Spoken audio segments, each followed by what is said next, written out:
المزات مية قدس بيت كريستيان تيت اسمي مريم سيان لا علم ولا علم علم ناكتا كزين سبها كاين واركا كزين تامنك كاين سلا كزين أسبقا كاين جنك كزين كان الاسمك قدس يسجل لك أذلك يسجل كل بركولك يتكني كل لسان أنت وتعملك عملك تو جاغاز سونك سونجس أملاك أنت لكل زسقا ولكل هذا نفس نتوبها كان نبكما مهارنا قدس ولكن ديبلا أنت مسسبت صديقا مزبلو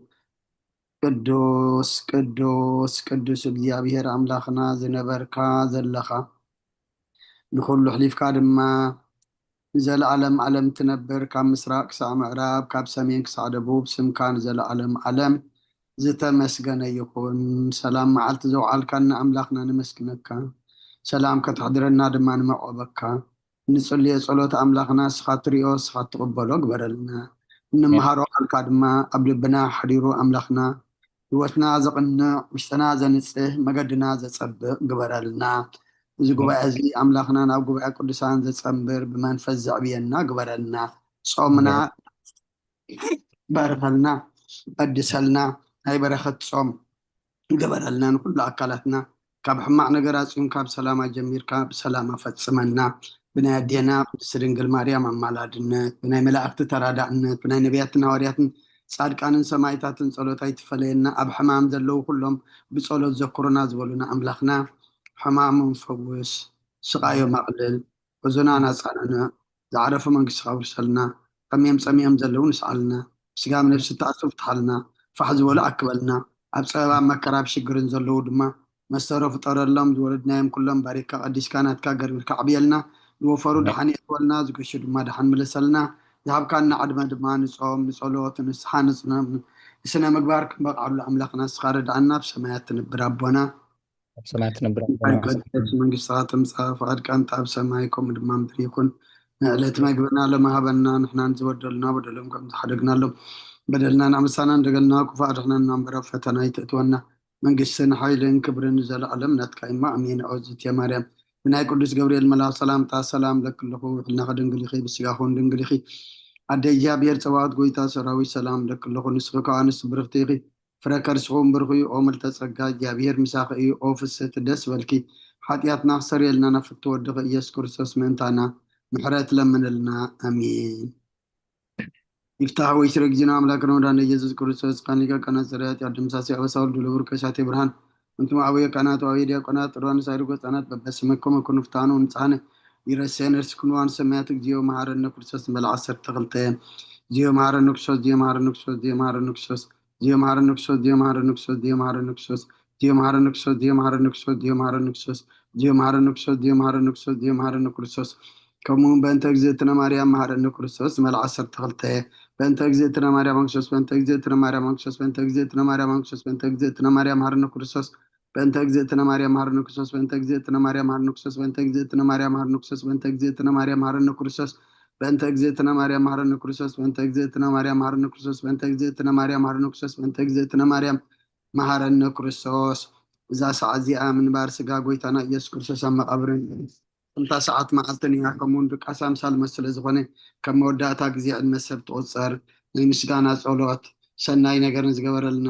ይቕረ በሃሊ እግዚኣብሔር ኣቦን ጎይትና ኣምላኽናን መድሓንናን ኢየሱስ ክርስቶስ ነመስግኖ ኣለና። ሰዊረናን ረዲእናን እዩ ሓሊቡናን ኣቕሪቡናን ተቐቢልናን ተማዕቑብናን ኣጥሚዕናን ክሳዕ እዛ ሰዓት እዚኣ እውን ኣብፅሕና እዩ። እጆም በዛ ቅዱስ ስዕለት እዚኣን ብኩሉ ዘመን ሂወትናን ብፍፁም ሰላም ክሕልወና ኩሉን ዚ እግዚኣብሔር ኣምላኽናን ልሙን ኣለና። ወጎይታና እግዚኣብሔር ኩሉ እትሕዝ ኣቦን ጎይትና ኣምላኽናን መድሓንናን ኢየሱስ ክርስቶስ ልዕሊ ኩሉ ግብርን ምንቲ ኩሉ ግብርን ኣብ ውሽጢ ኩሉ ግብርን ነመስግነካ ኣለና። ስለ ዝሰወርካናን ዝረዳእካናን ዝሓለኻናን ናባኻ እውን ስለ ዘቕረብካናን ተቐበልካናን ስለ ዘቆብካናን ዘጥናዕካናን ክሳዕ እዛ ሰዓት እዚኣ እውን ስለ ዘብፅሓካናን ነመስግነካ ኣለና። ወጎይታ ይቕረ በለልና። ወመፍቀር ሰብ ስለ ዝንልምነካ ኣለና።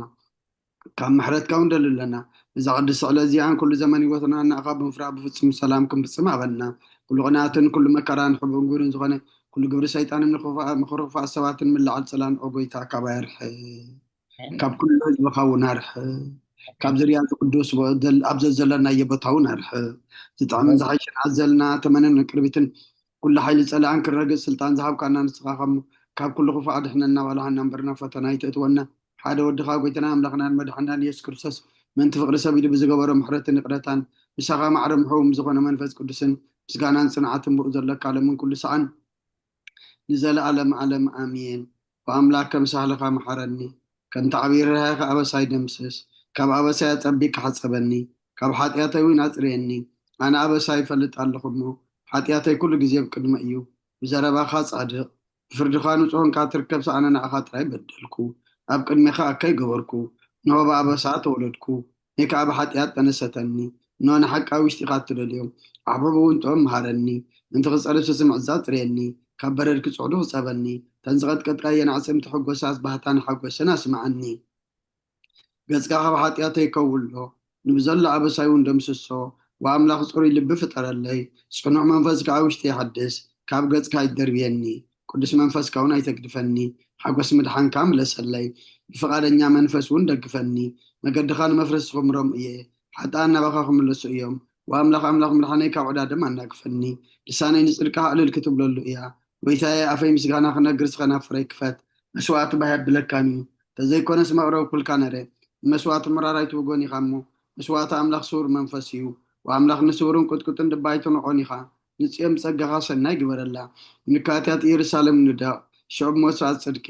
ብዝሓርር መስዋዕቲ ብምሉእ መስዋዕቲ ባህ ክብለካ እዩ ሽውዓን መሰዊኢ ከዓ ራሕኹ ከቕርብልካ እዮም ሃሌሉያ ጸሎት ግዜ ድቃስ ንክርስቶስ ንጉሳይን ኣምላኸይን ምስጋና ቅርበሉ ሓጢኣተይ ክሓድገለይ ከዓ እልምኖ አሜን። አቦና በመልአከ ሰላም መዝሙር ዳዊት መበል 130 አቦና አቦይ መርጌታ መዝሙር ዳዊት መበል 131 ሓውና ዶክተር ጽጋብ መዝሙር ዳዊት መበል 132 ኣነ መዝሙር ዳዊት መበል 133 ክጽልየ ማማ ብረይ መዝሙር ዳዊት መበል 134 ማማ ረዘነት መዝሙር ዳዊት መበል 137 ማማ ተርሓስ ጆሲ ይህሉ ደኾን ምሳኺ ወፂሎ ጽንሕ ኢለ ክምለስ እሺ ናባ ክደል መዝሙር ዳዊት መበል 138 ሕጂ ደ ብውሽጢ ልብና እወ ውሽጢ ልብና እሺ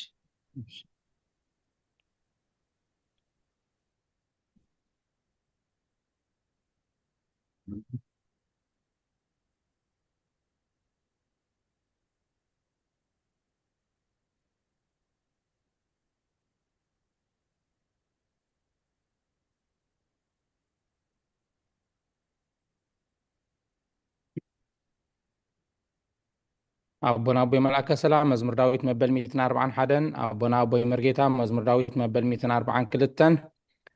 ሓውና ዶክተር ጽጋብ መዝሙር ዳዊት መበል 146 ማማ ብረይ መዝሙር ዳዊት መበል 147 ማማ ረዘነት ዓዊልኪ መዝሙር ዳዊት መበል 148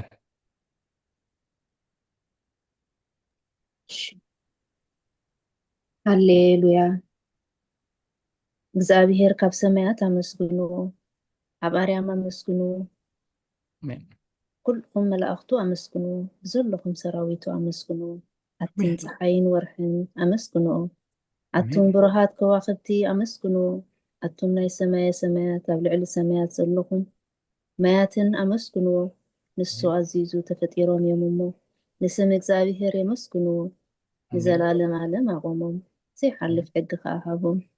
ንእግዚአብሔር ካብ ምድሪ ኣመስግኑ እቱም ገበላት ባሕርን መዓሙቕን ኩልኹም ኣቱም ሓውን በረድን ኣሳሒታን ግመን ቃሉ እተስልጥ ህቦብላን ኣቱም ኣኽራንን ኮራቢትን ኩልኹም ፈረይቲ ኣእዋምን ፅሕድታትን ኩልኹም ኣራዊትን ኩልኻትኩም እንስሳን ደመም እትብሉ ነፈርቲ ኣዕዋፍን ነገስታትን ምድርን ኩልኻትኩም ኣህዛብን መሳፍንትን ኩልኻትኩም ፈረድቲ ምድርን أقبازن قرازتن عبيتي مسناشتو سمو بينو لعليو قرمو أبلع لي سماين مدرن يومو نسم إكزابي مسكنو لهزبو غرني على علي سلازي كلهم قدسانو دك إسرائيل إتيز غربو هزبي مسكنو علو هاليلويا هاليلويا آمين هاليلويا أبانا تمسيام حبرني هذا يكون እሺ ኣብ ላዕሊ ኣገልግሎት ኣለዎ ምስለኒ ቅዱስ እግዚአብሔር ቅዱስ ኃያል ቅዱስ ያው ዘይመውት ወንጌል ሉቃስ ምዕራፍ 2 ካብ ቁጥሪ 25 ክሳብ 32 እንሆ ድማ ብኢየሩሳሌም ስምዖን ዝበሃል ሰብኣይ ነበረ። እዚ ሰብኣይ ዝጻድቕ ንኣምላኽ ዝፈርህ ንጽናዕ እስራኤልን ዝጽበ ነበረ። መንፈስ ቅዱስ ድማ ነበሮ። ነቲ መሲሕ እግዚኣብሔር ከይረኣየ ሞት ከም ዘይርኢ ድማ ብመንፈስ ቅዱስ ተገሊጹሉ ነበረ። ብመንፈስ ከዓ ናብ ቤተ መቕደስ መጸ። ወለዱ ነቲ ኢየሱስ ህፃን ከም ስራሕቲ ክገብርሉ ምስ ኣተዉ ስምዖን ድማ ኣብ ኢዱ ሓቑፎ ንኣምላኽ እውን ከምዚ እናበለ ባረኾ። ወጎይታይ ነቲ ንኣሕዛብ ምግላፅ ብርሃን እዚ ከዓ እስራኤል እውን ክብረት ክኸውን ኣብ ቅድሚ ኩሉ ዘዳለኻዮ ምድሓንካ ዓይንተይ ካብ ረኣያስ ሕጂ ከም ትዘረባኻ ንባርያኻ ብሰላም ተፋንዎ ኢኻ በለ። ምስጋና ንእግዚኣብሔር ኣምላኽ ይኹን ኣሜን። ኦ ክርስቶስ ኣምላኽና ብሰይር ኣቦኻን መንፈስ ቅዱስን ሎምን ኩሉ ሰዓን ንሰግደልካ ኣሎና ኣሜን ኣሜን። ማማ ትርሓስ እንሆ ኣብ ቅድሚ እቲ ቁኑዕ ፈራዲ ክኸውን ተዳልየ ኣለኹ። እሺ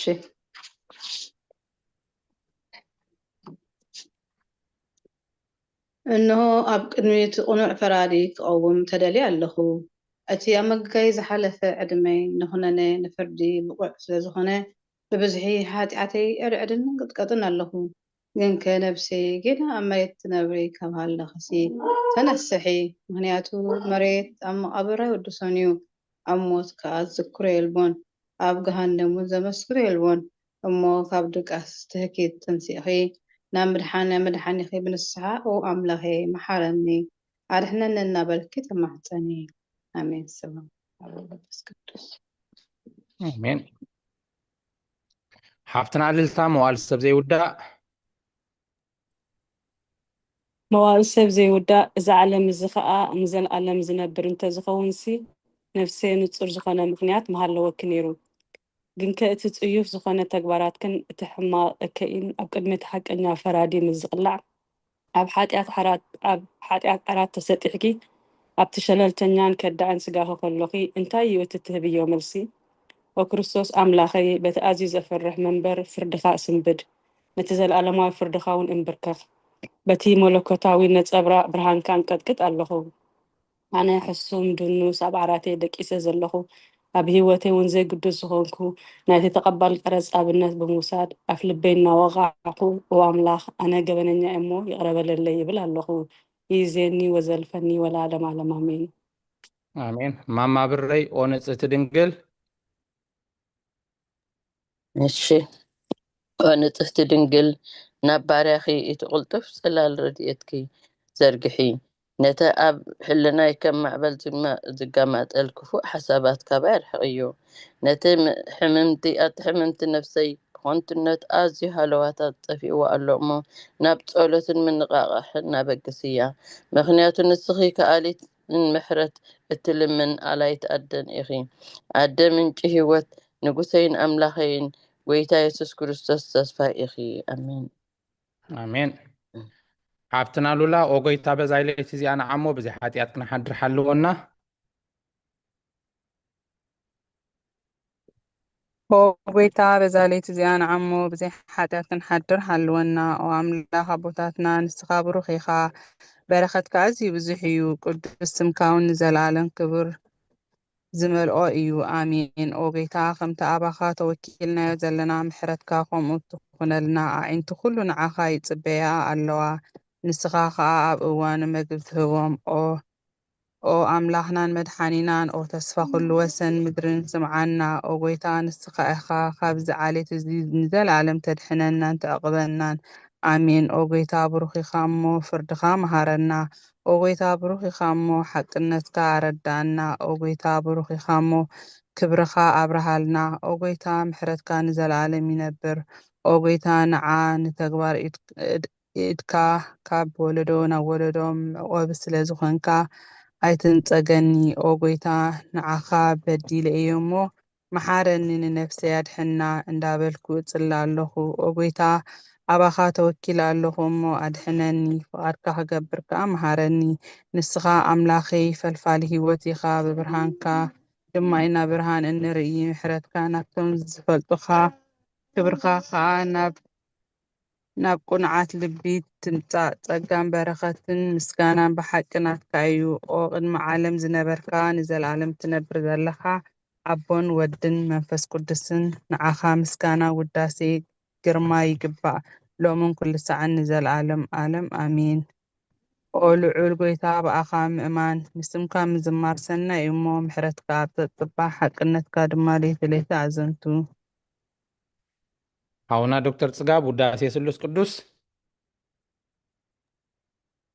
ውዳሴ ስሉስ ቅዱስ ቅዱስ እግዚአብሔር ቅዱስ ኃያል ቅዱስ ሕያው ዘይመውት ካብ ቅዱስ ድንግል ማርያም ዝተወልደ መሓረና ቅዱስ እግዚአብሔር ቅዱስ ኃያል ቅዱስ ሕያው ዘይመውት ኣብ ዮርዳኖስ ተጠምቀ ኣብ ልዕሊ ዕፀ መስቀል ምንታና ዝተሰቕለ መሓረና ቅዱስ እግዚአብሔር ቅዱስ ኃያል ቅዱስ ሕያው ዘይመውት ኣብ ሳልሳይ መዓልቲ ካብ ምውታት ዝተንስአ ብምስጋና ናብ ሰማያት ዝዓረገ ኣብ የማን ኣቦ ዝተቐመጠ ኣብ ሕያዋንን ሞታንን ክፈሪ ከም ብሓድሽ ክመጽ እዩ ኦ ጎይታ መሓረና ምስጋና ንኣቡን ንወልድን ንመንፈስ ቅዱስ ለውን ኩሉ ሰዓን ዘለዓለም ዓለም ኣሜን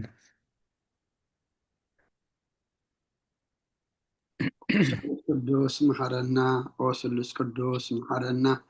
ኦ ስሉስ ቅዱስ መሐረና ኦ ጎይታ ኃጢአትና ሓደገልና ኦ ጎይታ በደልና ይጸብጽበልና ኦ ጎይታ አበሳና ይቅረበለልና ኦ ጎይታ ንሕማት ባብጽሐየሞ ምንቲ ትቅድስም ካይልካ ፈውሶም ኦ ጎይታ ነቶም ዝሞቱ ቦታትናን ኣዴታትናን ኣሕዋትናን ሓትናን ከዓ ነፍሶም ኣዕርፍ ኦ ካብ ሓጢአት ንስኾንካ ጎይታ መሐረና ኦ ካብ ሓጢአት ንስኾንካ ጎይታ ርዳእና ልማንናኻ ተቐበለልና ክብርን ምስጋናን ብፍጹም ማዕርግን ቅድስናን ንዓኻ ይግባእ እሜን ኦ ጎይታ መሐረና ኦ ጎይታ መሐረና ኦ ጎይታ ባርከና ኦ ጎይታ ብቕዓት ግበረና ብምስጋና ከምዚ ኢልና ክንጽልብ ሰማያት ትነብር ኣቦና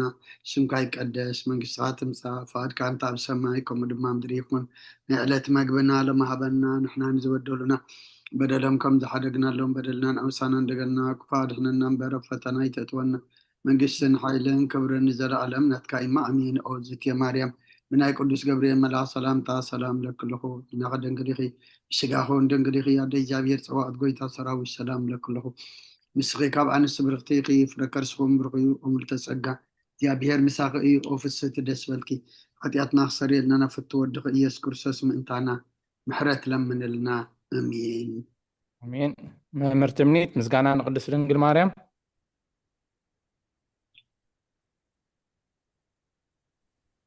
ምስጋና ንቅድስት ድንግል ማርያም ኦ ቅድስት ምልእቲ ጸጋ ኩሉ ግዜ ድንግል ዝኾንኪ ወላዲት ኣምላኽ ኣደ ክርስቶስ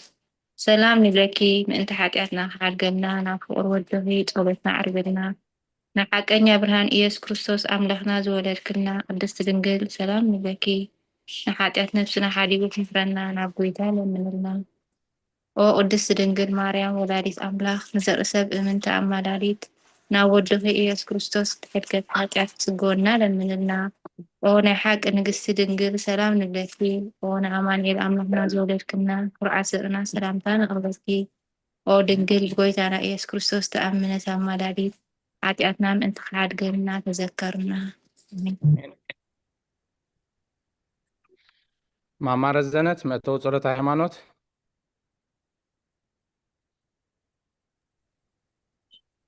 መእተዊ ጸሎት ሃይማኖት ኦ ኣደ ሓቀኛ ብርሃን ነኽብረኪ ኦ ቅድስት ድንግል ወላዲት ኣምላኽ መድኃኒ ዓለም ስለ ዝወለድክልናን መጺኻን ነፍስና ስለ ዘድሓነናን ንመስግነኪ ኦ ጎይታናን ንጉስናን መድሓኒናን ኢየሱስ ክርስቶስ ክብሪ ንዓኻ ይኹን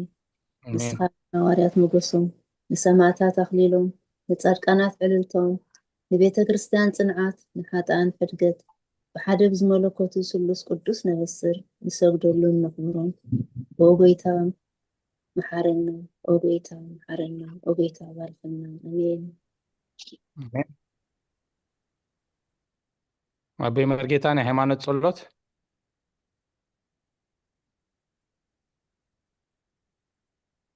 ቃለ ሕይወት ይስማዓልና ናይ ሃይማኖት ጸሎት ኩሉ ብዝሓዘ ሰማይን ምድርን ዝርአን ዘይርአን ብዝፈጠረ ብሓደ እግዚኣብሔር ኣብ ንኣምን ብሓደ ጎይታ ብኢየሱስ ክርስቶስ ዓለም ከይተፈጥረ ምስ እህሉ ብዝኾነ ወልደ ኣብ ዋህድ እውን ንኣምን ካብ ብርሃን ዝተረኸበ ብርሃን ካብ ሓቀኛ ኣምላኽ ዝተረኸበ ኣምላኽ ዝተወልደ እምበር ፍጡር ዘይኮነ ብመለኮቱ ምስ ኣብ ማዕረ ዝኾነ ኩሉ ብኡ ዝተፈጥረ ብዘይክኡ ግና ኣብዚ ምድሪ ዘሎ ይኹን ወይስ ኣብ ሰማይ ዘሎ ምንም ዝተፈጥረ የልቦን ምእንታና ምእንቲ ሰብ ምእንቲ ድሕነትና ካብ ሰማያት ዝወረደ ብመንፈስ ቅዱስ ካብ ቅድስት ድንግል ማርያም ስጋ ለበሰ ሰብ ኮነ ሰብ ኮይኑ ድማ ብዘበን ጴንጤናዊ ጲላጦስ ምእንታና ተሰቕለ ሓመመ መከራ መስቀል ተቐበለ ሞተ ተቐብረ ኣብ ቅዱሳት መጻሕፍቲ ከም ዝተጻሕፈ ኣብ መበል ሳልሳይ መዓልቲ ካብ ሙታን ተፈልዩ ተንስአ ብኽብሪ ናብ ሰማያት ዓረገ ኣብ የማን ኣቦኡ ተቐመጠ ከም ብሓድሽ ንህያዋንን ንሙታንን ክፈርድ ብኽብሪ ክመጽእ እዩ ንመንግስቲ እውን መወዳእታ የብሉን ጎይታን ምሕወይ ዝኾነ ካብ ኣብ ዝሰረጸ መንፈስ ቅዱስ እውን ንኣምን ምስ ኣብን ወልድን ንሰግደሉን ነመስግኖን ብነቢያት ዝተዛረበ ይልዕሉ ኩሉ ናይ ሃዋርያት ጉባኤ ብዝኾነት ብሓንቲ ቅድስት ቤተ ክርስቲያን ንኣምን ንሕድገት ሓጢኣት ብሓንቲ ጥምቀት ንኣምን ትንሣኤ ሙታንን ዘለዓለም ዓለም ዝመጽእ ህይወት ተስፋ ንገብር ኣሜን አሜን ወጎይታ ጸሎትና ሰሚዕኻ ኃጢአትና ሓደገልና ክርያላይሶን ክርያላይሶን ክርያላይሶን ችራላይሶን ችራላይሶን ችራላይሶን ክርያላይሶን ክርያላይሶን ክርያላይሶን ችራላይሶን ችራላይሶን ችራላይሶን ሶን ክርያላይሶን ክርያላይሶን ችራላይሶን ችራላይሶን ችራላይሶን ሶን ክርያላይሶን ክርያላይሶን ችራላይሶን ችራላይሶን ችራላይሶን ሶን ክርያላይሶን ክርያላይሶን ችራላይሶን ችራላይሶን ችራላይሶን ሶን ክርያላይሶን ክርያላይሶን ችራላይሶን ችራላይሶን ችራላይሶን ሶን ክርያላይሶን ክርያላይሶን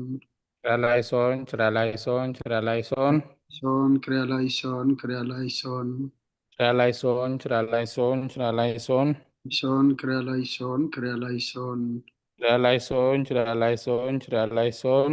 ሶን ክርያላይሶን ክርያላይሶን ችራላይሶን ችራላይሶን ችራላይሶን ሶን ክርያላይሶን ክርያላይሶን ችራላይሶን ችራላይሶን ችራላይሶን ሶን ክርያላይሶን ክርያላይሶን ችራላይሶን ችራላይሶን ችራላይሶን ሶን ክርያላይሶን ክርያላይሶን ችራላይሶን ችራላይሶን ችራላይሶን ሶን ክርያላይሶን ችራላይሶን ችራላይሶን ማማ ህይወት ቅዱስ ቅዱስ ቴንኪዩ ከመይ ምስኹም ኩልኹም ቅዱስ ቅዱስ ቅዱስ እግዚአብሔር ጎይታ ሰራዊት ሰማይን ምድርን ብክብርኻ ብልግስናኻ ሙሉኣት እየን ኦ ንኩሉ እተምልኽ እግዚአብሔር ኣቦ መሓረና ኦ ጎይታ ሰራዊት ኣምላኽ ሓይልታት ምሳና ኩን ምክንያቱ ኣብ ግዜ ሽግርናን ጭቅናን ብዘካኻ ረዳኢ የብልናን ኦ ኣምላኽ ኣቦና ኣባና ሕደር ንበደልና ይቕሬታ ምሕረት ግበረልና እቲ ብድሌትናን ብዘይ ድሌትናን ዝገበርናዮ እቲ ብፍላጥን ብዘይ ፍላጥን ዝሰራሕናዮ ስውር ግሁድ ዝኾነ ሓጢኣት ምእንቲ እቲ ኣብ ልዕሌና ዝስመ ቅዱስ ስምካ ኢልካ ኦ ጎይታ ይቕረ በለልና ኦ ጎይታ ከም ምሕረትካ ደኣ እምበር ከም ብዝሒ ሓጢኣትና ኣይኹን ብቑዓት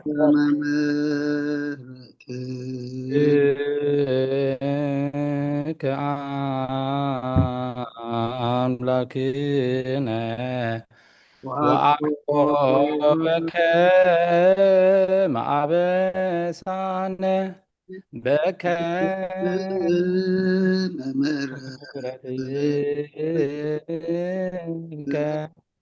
አምላክነ ወአኮ በከመ አበሳነ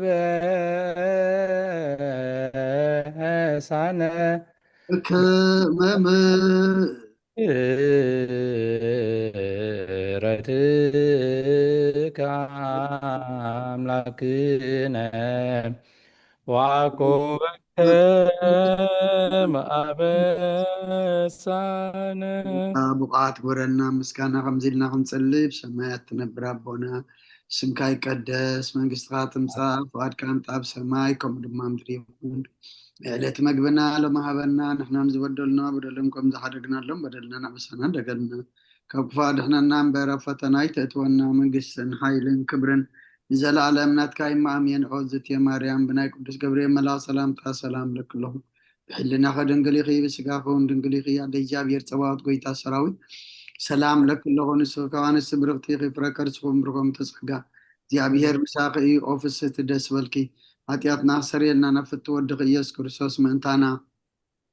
ምሕረት ለመነልና ኣሜን ናይ ንስሓ ጸሎት ኦ ጎይታ ነብዛ መዓልቲ እዚ ኣብ ቅድሚኻ ብተግባር ይኹን ብቃል حسابكم بغلو واساتنا زحطنا يو اسخار روحهم مبقر سبن سلازقونك من تتقدس مكالك تعرقنا نحدقلنا وأملاك بسلامك نحضر سلامك ليتابنا نبزانا يدك أسكزينا خاب كل چنكت ناس عقبرنا كاب كل غفاتن كاب كل فتانا سلامك حلونا خانا سلام ملاك على أخلنا بسقام برهرايان تمفكر سبزقونا حدا ودخا ويتانا أملاقنا مدحنا يس كرسوس يتبون مسؤن كبرن وداسين قرمان ذلك معري خامزقونا وهايوت منفس قدسن مسقانا يقباك حجة نزل عالم آمين تحر نفسك في سعد صلاة وقويتا محرنا حرتكاونا بزحلنا وأمن نفسك في ساعة جزيان أب سماينا مدرن خبر السجر الكا كرسوس من أملاقنا بعدنا ويتقسم بزحمرات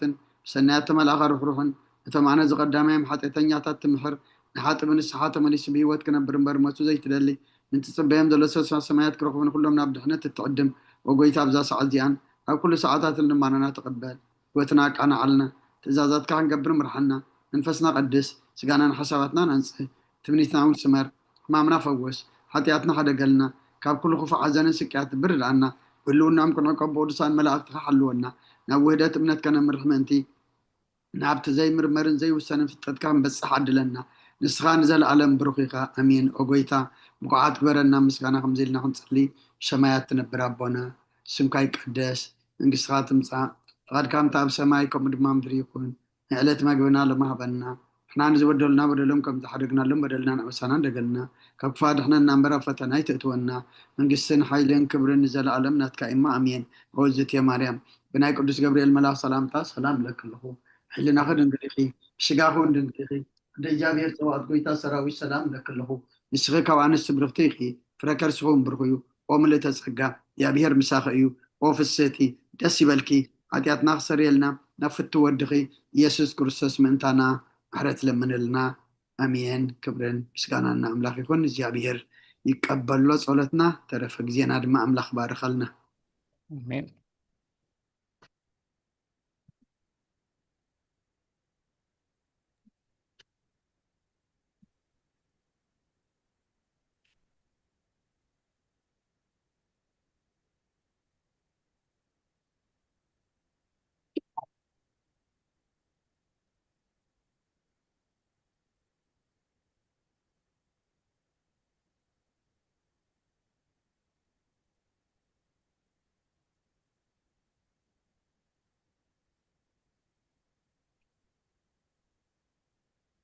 سلازنا برنا ناي صلوت غيزي أملاكنا خبر مسكانا يخنو شير كوينا دو تهلو أيقونة ماشي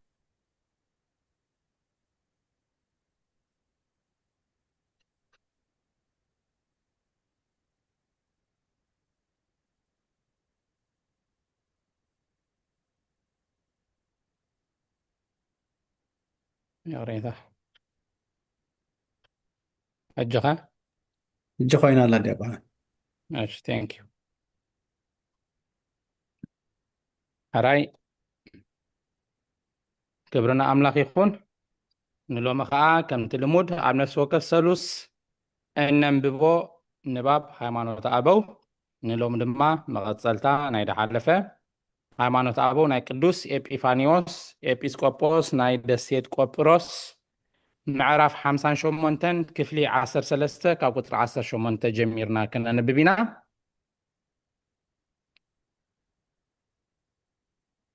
كتسيلا زلا نبابنا أب قطر 10 كلتنا الله حاونا يوسف قداميتي ملكت باولوس نابسب كورنثوس معرف 10 حمشته كاب 40 شوعتن كساب 50 4 قدامي كورنثوس معرف 10 حمشته كاب 40 شوعتن كساب 50 4 نباب 10 شومنته كساب 20 كدتن نحنا قنا يغريتا كلمة من جماري انتقيلنا بليس كنسمع كلنا دخونا نت بنحاس حتى دي حالنا أستنتنو دي حالنا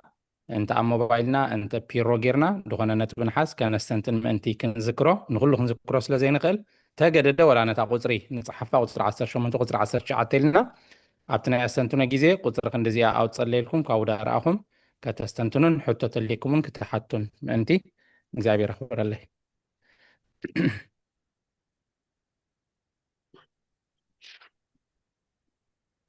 ፔጅ ነምበር ተሓተካላ ዲያቆን ይሪአ ኣሎ 261 እዛ ዝጥቀመላ ዘለኹ መፅሓፍ ሒዝ ክትሃሊኺ 261 እሺ ንባብ ቁጥሪ 18 ንሕና ግና ብዛዕባታ ኣብ ትንሣኤ ሙታን እንረኽባ ዓስቢ ንብፆትና ምሕረት ንምግባር ንፍቶ ንመርምር ንጋደል ከዓ ፍቅሪ እግዚአብሔር ዝበሃል ካብ ሰብ ዝመጽእ ስደት መከራ ማእሰርቲ ተዓጊስካ ምእንቲ ስም እግዚአብሔር ምስክር ምዃን እዩ ቀኖና ሃይማኖት ድማ እዚ እዩ ትንሣኤ ስጋና ንእመን እምበር ኣይንኽሓድ ከመይ እቲ ኣብ ምድሪ ዝተዘርአ ንሱ እዩ ዝትንስእ መጽሓፍ ድማ እሙናትን ጽዱቃትን ዝኾኑ ብኦም ተስፋ ትንሣኤ ክንፈልጥ ዘጸናንዑናን ኣብ ስሕተት እቶም ናይ ከንቱ ውዳሴ ዝፈትዉ ሰባት ከይንወድቕን ክልተ መሰኻክር ሂቡና ኣሎ ኣነስ ካብ ብሉይን ካብ ሓድሽን ብዙሕ ምስክር ከምጽእ ኣይደልን እየ ግና ብዛዕባ ተስፋናን ትንሣኤናን ንእሽቶ ክዛረብ እየ ነዚ ብገሃድ ክብል እየ እቶም ሰባት እቲኣቶም ከም ዝብልዎ ካልእ ስጋ ዝትንስእ እንተ ደኣ ኮይኑስ ስለምንታይ ደኣ እቲ ዝልወጥ ዘይልወጥ ክለብስ ኣለዎ ተባህለ እዚ ከዓ ንቅዱሳን ይፍጸመሎም እዩ ንሳቶም ብድሕሪ ትንሣኤ ብክብሪ ይልወጡን ይበርሁን የመስግኑን እዮም ክደግማየ እዚኣ እቶም ሰባት እቲኣቶም ከም ዝብልዎ ካልእ ስጋ ዝትንስእ እንተ ደኣ ኮይኑስ ስለምንታይ ደኣ እቲ ዝልወጥ ዘይልወጥ ክለብስ ኣለዎ ተባህለ እሺ ቀዳማይ ቆሮንቶስ 15:47 ክሳብ 57 ክሳብ 54 ሰላም ከመይ ውዕልኩም እግዚአብሔር ይመስገን ቀዳማይ ቆሮንቶስ ምዕራፍ 15 ካብ 47 ክሳብ 54 እቲ ቀዳማይ ሰብ ካብ ምድሪ ኮይኑ መሬታዊ እዩ እቲ ኻልኣይ ሰብ ግን ካብ ሰማይ እዩ ከምቲ መሬታዊ ከምኡ ከዓ እቶም መሬታውያን እዮም ከምቲ ሰማያዊ ድማ ከምኡውን እቶም ሰማያውያን እዮም ከምቲ ምስሊ እቲ መሬታዊ ዝለበሰና ምስሊ እቲ ሰማያዊ ድማ ክንለብስ ኢና ግናኸ ኣሕዋተይ ስጋን ደምን መንግስትን ኣምላኽን ክወርስ ከም ዘይከኣሉ እቲ ሓላፊ ድማ ነቲ ዘይሓልፍ ከም ዘይወርሶ ይብለኩም ኣለኹ እነሆ ምስጢር እነግረኩም ኣለኹ ኩላትና ክንልወጥ እምበር ኩላትና ኣይክንድቅስን ኢና ብሓንሳእ ብቕፅበት ዓይኒ በቲ ናይ ድሕሪ ኩሉ መለኸት እቲ መለኸት ክንፋሕ እዩ እሞ እቶም ምዉታት ድማ ብዘይሓልፍ ክትንስኡ እዮም ንሕና እውን ክንልወጥ ኢና ማለት እዚ ሓላፊ ዘይሓልፍ ክለብስ ይግብኦ እዩ እሞ እዚ መዋቲ ከዓ ዘይመውት ክለብስ እዩ እዚ ሓላፊ ዘይሓልፍ ምስ ለበሰ እዚ መዋቲ እውን ዘይመውት ምስ ለበሰ ሽዑ እቲ ጽሑፍ ሞት ብዓወት ተዋሕጠ ዝብሎ ቃል ክፍጸም እዩ ቃል ሕይወት ተስማዓልና አሜን ቃል ሕይወት ተስማዓልና እዛ ጥቕሲ ንጽሓፋ ካብቲ ኣገደስቲ ክንፈልጦ ዘለና ጥቕስታት መሰረት ተዋህዶ እናኣምኖ ዓብ እምነት እዩ ቀፂሉ ዘሎ ንባብና ማማ ብረይ ቀዳመይቲ መልእክቲ ጳውሎስ ናብ ሰብ ቆሮንቶስ ምዕራፍ 15 ካብ 36 ክሳብ 38 ንባብ ቁጥሪ 13 መጽሓፍ እውን ከም ዝናበለ ብተስፋ ትንሣኤ የጽንዓና እዩ ኣተዓሻ እቲ ንስኻ እትዘርኦ እንተ ዘይሞተ ህይወት ኣይረክብን እዩ እቲ እትዘርኦ ድማ ናይ ስርናይ ወይ ናይ ካልእ ዓይነት ፍረ እዩ እምበር ነቲ ተኽሊ ኣይኮንካን እትዘርኦ ኣምላኽ ግና ከም ዝደለዮ ገይሩ እዩ ሰብነት ዝህቦ ይብል كم ببعد ولدي هو قدام كورنثوس 5 እሺ ቀዳማይ ቆሮንቶስ 5:38 ኣተዓሻ እቲ ንስኻ እትዘርኦ ኸይሞተ ህይወት ኣይረክብን እዩ እቲ እትዘርኦ ድማ ናይ ስርናይ ወይስ ናይ ካልእ ዓይነት ፍረ ጥራይ እዩ እምበር እቲ ስጋ ዝኸውን ኣይኮነን እትዘርኦ ዘለኻ ኣምላኽ ግና ከም ዝደለዮ ገይሩ እዩ سجا زيهبو نفس وكف زرعون سسجاو يهبو سجا سبينو سجا انسسا بينو سجا عواف بينو سجا عسا بينو دا ايو امبر كله سجاس حدا عينت سجا ايكونن عليه وتسمع لنا أبقى سبحان أربعة دلنا بابنا حونا دكتور صقاب قداميتي ملك باولوس نابسب كورنثوس معرف 10 تحمشة كاب 4 كلتن كساب 4 نباب قصر 4 ازي خبر زي زباله نتوم بروحان كوينوم زتنسو ايو كمي كم تحارب باولوس زبولو اتا اتزرع فره نسا برهتي كم اتخون ما انت تقلص ايو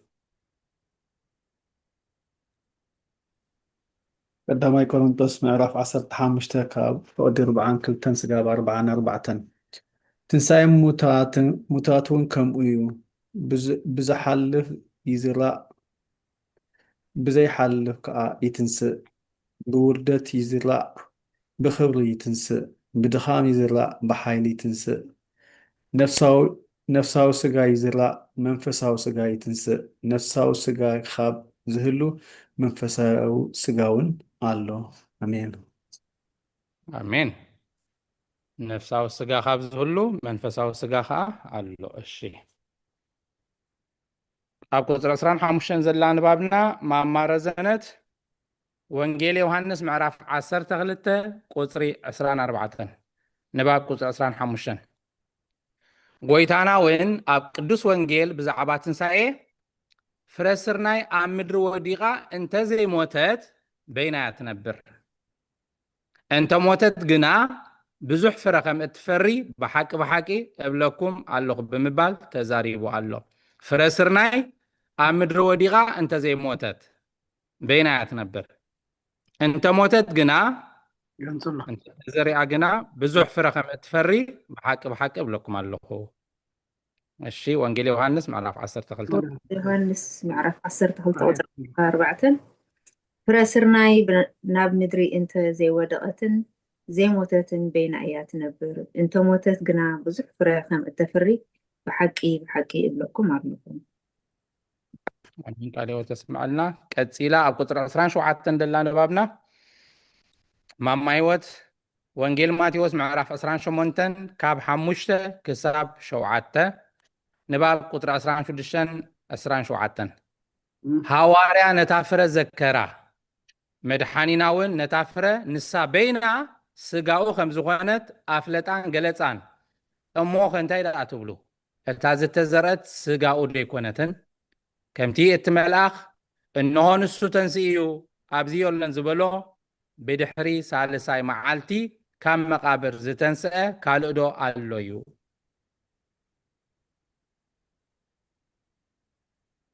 ماتيوس 38 حمش حساب شو عطا ماما هيوت thank you Matthew 28 5 كاب حمشته سقع شوعته እቲ መልኣኽ መሊሱ ነተን ኣንስቲ በለን ንስኻትክንሲ ነቲ እተሰቕለ ኢየሱስ ትደልያ ከም ዘለኽን እፈልጥ ኣለኹ እሞ ኣይትፍርሓ ከምቲ ዝበሎ ተንሲኡ እዩ እሞ ኣብዚ የሎን ነታ ጎይታ ተነቢርዋ ዝነበረ ስፍራ ንዕነይ ረኣያ ቀልጢፍ ክንደኣ ኺዳ እሞ ካብ ምውታት ከም ዝተንስአ ንደቂ መዛሙርቱ ንገረኦም እንሆ ናብ ገሊላ ክቅድመኩም እዩ ኣብኡ ክትርእይዎ ኢኹም እንሆ ነገርክኹን ኣሜን آمين قالوا تسمع لنا كتسيلا قطر 18 تنزل نبابنا ماما ترحاس وانجيل يوحنس معراف 10 كاب قطر 10 شدشته كساب 18 كنسو عللو إذن باب كنزن سوم عدلنا بزعبات تنسائي موتانيو بيناي عينت سقا بيناي عينت تنسائي كم إن تسئيو بمثالين ناقبرة ناقويتا النامسة بسرفرناين بخالئن النامسة زبلدلو كنسو عللو منتي نباب قطر 18 كم تبعلو نماريام جينا ناب أبوي أي عاركونمو أي تستنكفن زبلا نتوماس كعا أداون أجارون قدنون زرعيو أمن أي تتراتر أمن زي ولدما أي تكون زبلو أيو ወንጌል ዮሐንስ 10:16-28 እሺ አባይ ኢየሱስ ከዓ ማርያም በላ ንሳ ድማ ግልጥ ኢላ ብዕብራይስጢ ረብኒ ይበለቶ ትርጉሙ መምህረይ ማለት እዩ ኢየሱስ ከዓ ገና ናብ ኣቦይን ኣይደየብኩን እሞ ኣይትተንኪኒ ግናኸ ናብ ኣሕዋተይ ከይደ እሞ ናብ ኣቦይን ኣቦኹምን ናብ ኣምላኸይን ኣምላኽኩምን እድይብ ኣለኹ በልዩ በላ ማርያም መግደላዊት ንጎይታ ከም ዝረኣየቱ እዚ እውን ከም ዝበላን ከይዳን ነቶም ደቀ መዛሙርቱ ነገረቶም በታ ቀዳመይቲ መዓልቲ ሰሙን ምድሪ ምስ መሰየ እቶም ደቀ መዛሙርቱ ነቶም ኣይሁድ ስለ ዝፈርሁ ማዓጡ ተሸጊሩ ነበረ እሞ ኢየሱስ ኣብታ ተኣኪቦሙላ ዘለው መፂኡ ኣብ ማእከሎም ደው ኢሉ ሰላም ንዓኻትኩም ይኹን በሎም እዚ ምስ በሎም ከዓ ኣእዳውን ጎኑን ኣርኣዮም እቶም ደቀ መዛሙርቱ ንጎይታ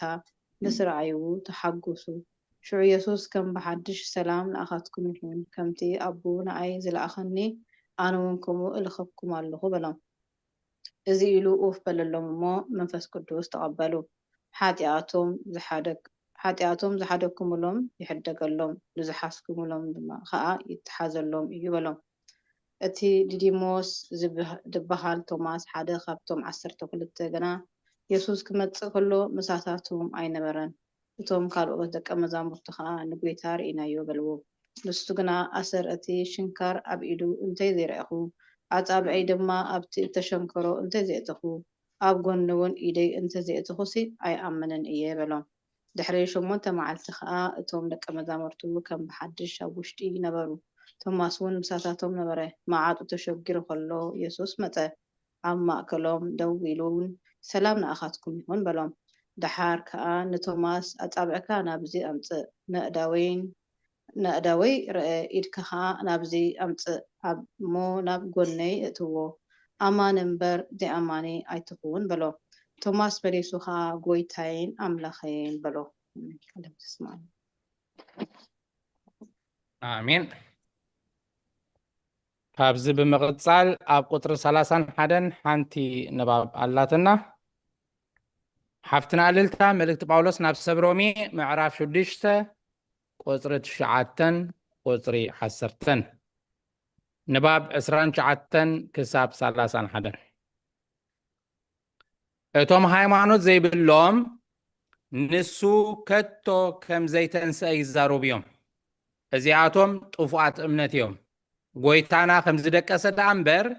እቲ ዝተንስአ ንሱ ኣይኮነን ይብሉ ምእመናን ግና ብስጋኡ ዝተንስአ ንሱ እዩ በዚ ዝተንስአ ስጉኡ ከዓ ብርግፅ ተስፋ ኮነና ይብሉ ምእንቲ እዚ ምልክት ሽንካራት ኣየልገሰን ኣብ ስጋኡ ነበረ ወይ ነቲ ጎድኑ ብኹናት ዝተወግኦ ምልክት ኣየልገሶን ኣብ ዕፁ ማዕፆ ኣተወ እቲ ስጋ ከዓ ህያው ኮይኑ ተንስአ ካልእ ኣይነበረን ባዕሉ እቲ ምስ መለኮት ሓደ ዝኾነ ስጋ ደኣ ነበረ ንሱ ግብሪ ትንሳኤ የረድእ እቲ ዝጠፍእ ክዳኑ ስጋ ብሓቂ ዘይጠፍእ ኮነ ሓንሳ እኳ እንተሞተ ካብ ሕጂ ግና ኣይመውትን እዩ ከመይ ናይ ዘለዓለም ህይወት ለቢሱ እዩ ኣብትና እልልታ ሮሜ ምዕራፍ 6 ካብ 8 ብሓንሳእ ስለ ዘለዋ ክሳብ 10 እቲ ካብ ሞታ ዝተንስአ ክርስቶስ መሊሱ ከም ዘይመውት ሞት እውን ኣብኡ ከም ዘይመልኽ ፈለጥና ንሕና ምስ ክርስቶስ ካብ ሞትናስ ምስኡ ድማ ብሂወት ከም እንነብር ንኣምን ኣሎና ማለት ሞቱ ሓንሳእ ንኩሉ ግዜ ካብ ሓጢኣት እዩ ዝሞተ ሂወቱ ግና ንኣምላኽ እዩ ዝነብር ቃልዮት ተስምዐልና ኣብ ቁጥር 32 ዘላ ንባብና ሓፍትና ሉላ ወንጌል ዮሐንስ ምዕራፍ 10 ቁጥሪ 16 ንባብ ቁጥሪ 32 ግብሩ ምእንቲ ክግለጽ ብዕፁ ማዕፆ ኣተወ ከመይ ነቲ ገዚፍ ስጋ ረቂቕ ገበሮ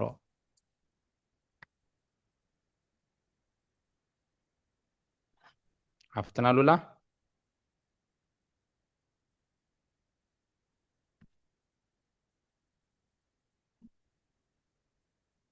እሺ መምህር ትምኒት ከተንብብልና ወንጌል ዮሐንስ ምዕራፍ 10 ቁጥሪ 16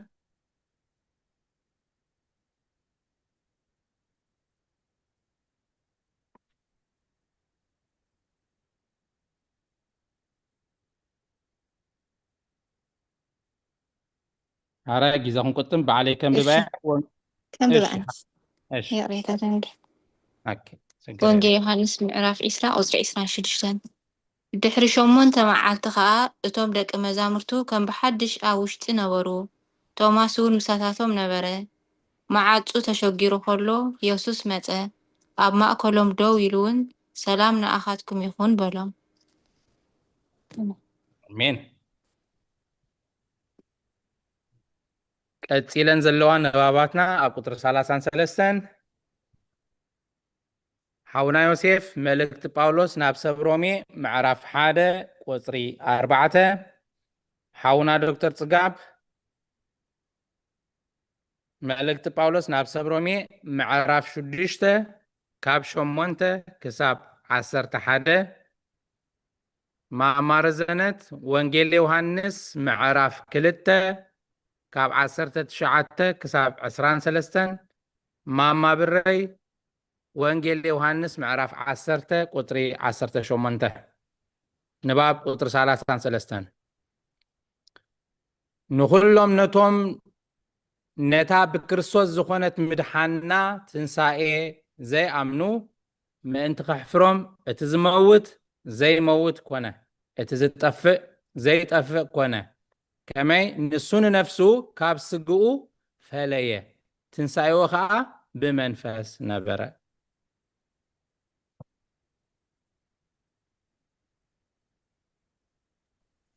رومي 1:4 رومي 1:4 نسو يسوس كريستوس غويتانا كاموتات بمتنسو بمنفس قدسنا ودي أملاك مخانو بحيلي اتقاهده آمين رومي معراف 6 كاف ودي شمونته سقاب 11 انتخاب موتات تنسى كريستوس مليسو كم زي موت موتون أبو كم زي ملخ كم زي ملخ فليتنا نحنا مس كريستوس كم موت ناس مسؤول ما بهوت كم ننبر نأمن لنا مالت موتو حانسا نخلو جزي خاب حاتيات إيوز موتا هيوتو جنا نأملاخ إيوز نبر كم أودما نسخاتكم كاب حاتيات كم زموتكم بكريستوس يسوس جنا نأملاخ هيوان كم لغنكم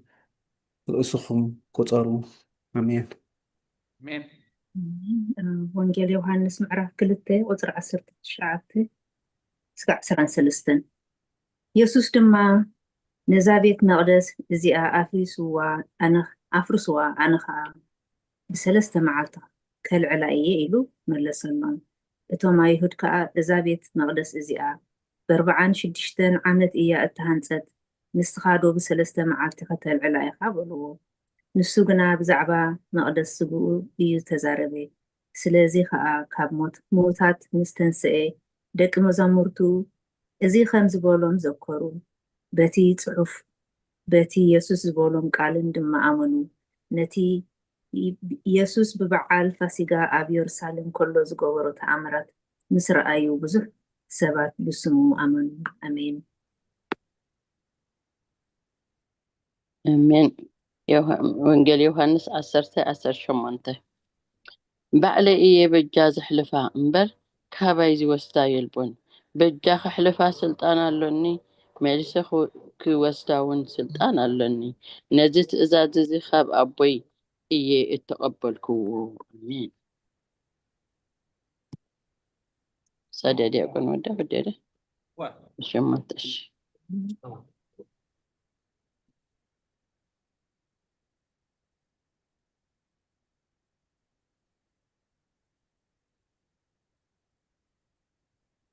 ماشي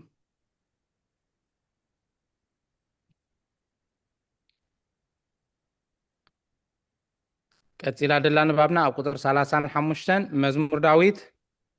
مبل 10 قطر 10 ألاتنا حاونا ديالكم ساميل نتساعد تعليقا مزمور داويد مبل 10 قطر 10 نباب قطر 34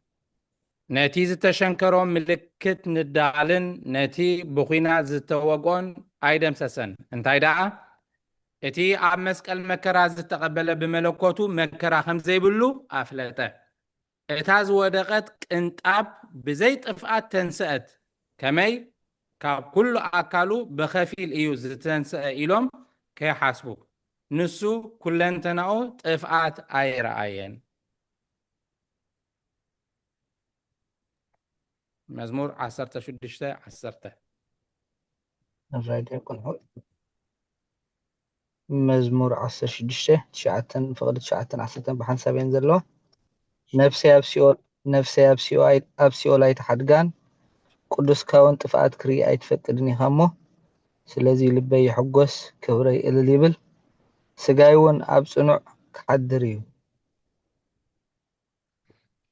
عليه تسمع لنا كتسيلا قطر 36 كلت نبابات اللوانا ماما يوت وانجيل يوحنس معرف 10 قطر 31 ماما ترحاس ملك باولوس نابس رومي معرف 15 قطري 4 ائتمل أخ إنه أبزي اللون تنسيو بلا بحق تنسيو أما صحفتنا خاص حتى يلبون انتي دا نساتن هيوتنا إيان عسرة 31 ወንጌል ዮሐንስ ምዕራፍ 20 ቁፅሪ 31 ግናኸ ኢየሱስ ንሱ ክርስቶስ ወዲ ኣምላኽ ምዃኑ ምእንቲ ክትኣምኑ ኣሚንኩም እውን ብስም ሂወት ክትረኽቡ እዩ እዚ እተፈጸመ አሜን አሜን ሮሜ 15:4 بتعجزتن بمጽናዕን ጽሑፋትን ተስፋ ምእንቲ ክኾነልና እቲ ቀደም ተጻሕፈ ዘበለ ኩሉ ንምህሮና እዩ ተጻሕፈ አሜን ቀጺሉ ደሎ ንባባትና ኣብ ቁጽሪ 41 ሓፍትና እልልታ ወንጌል ዮሐንስ ምዕራፍ 11 ካብ 8 ክሳብ 45 መምህር ትምኒት ወንጌል ሉቃስ ምዕራፍ 7 ካብ 12 ክሳብ 17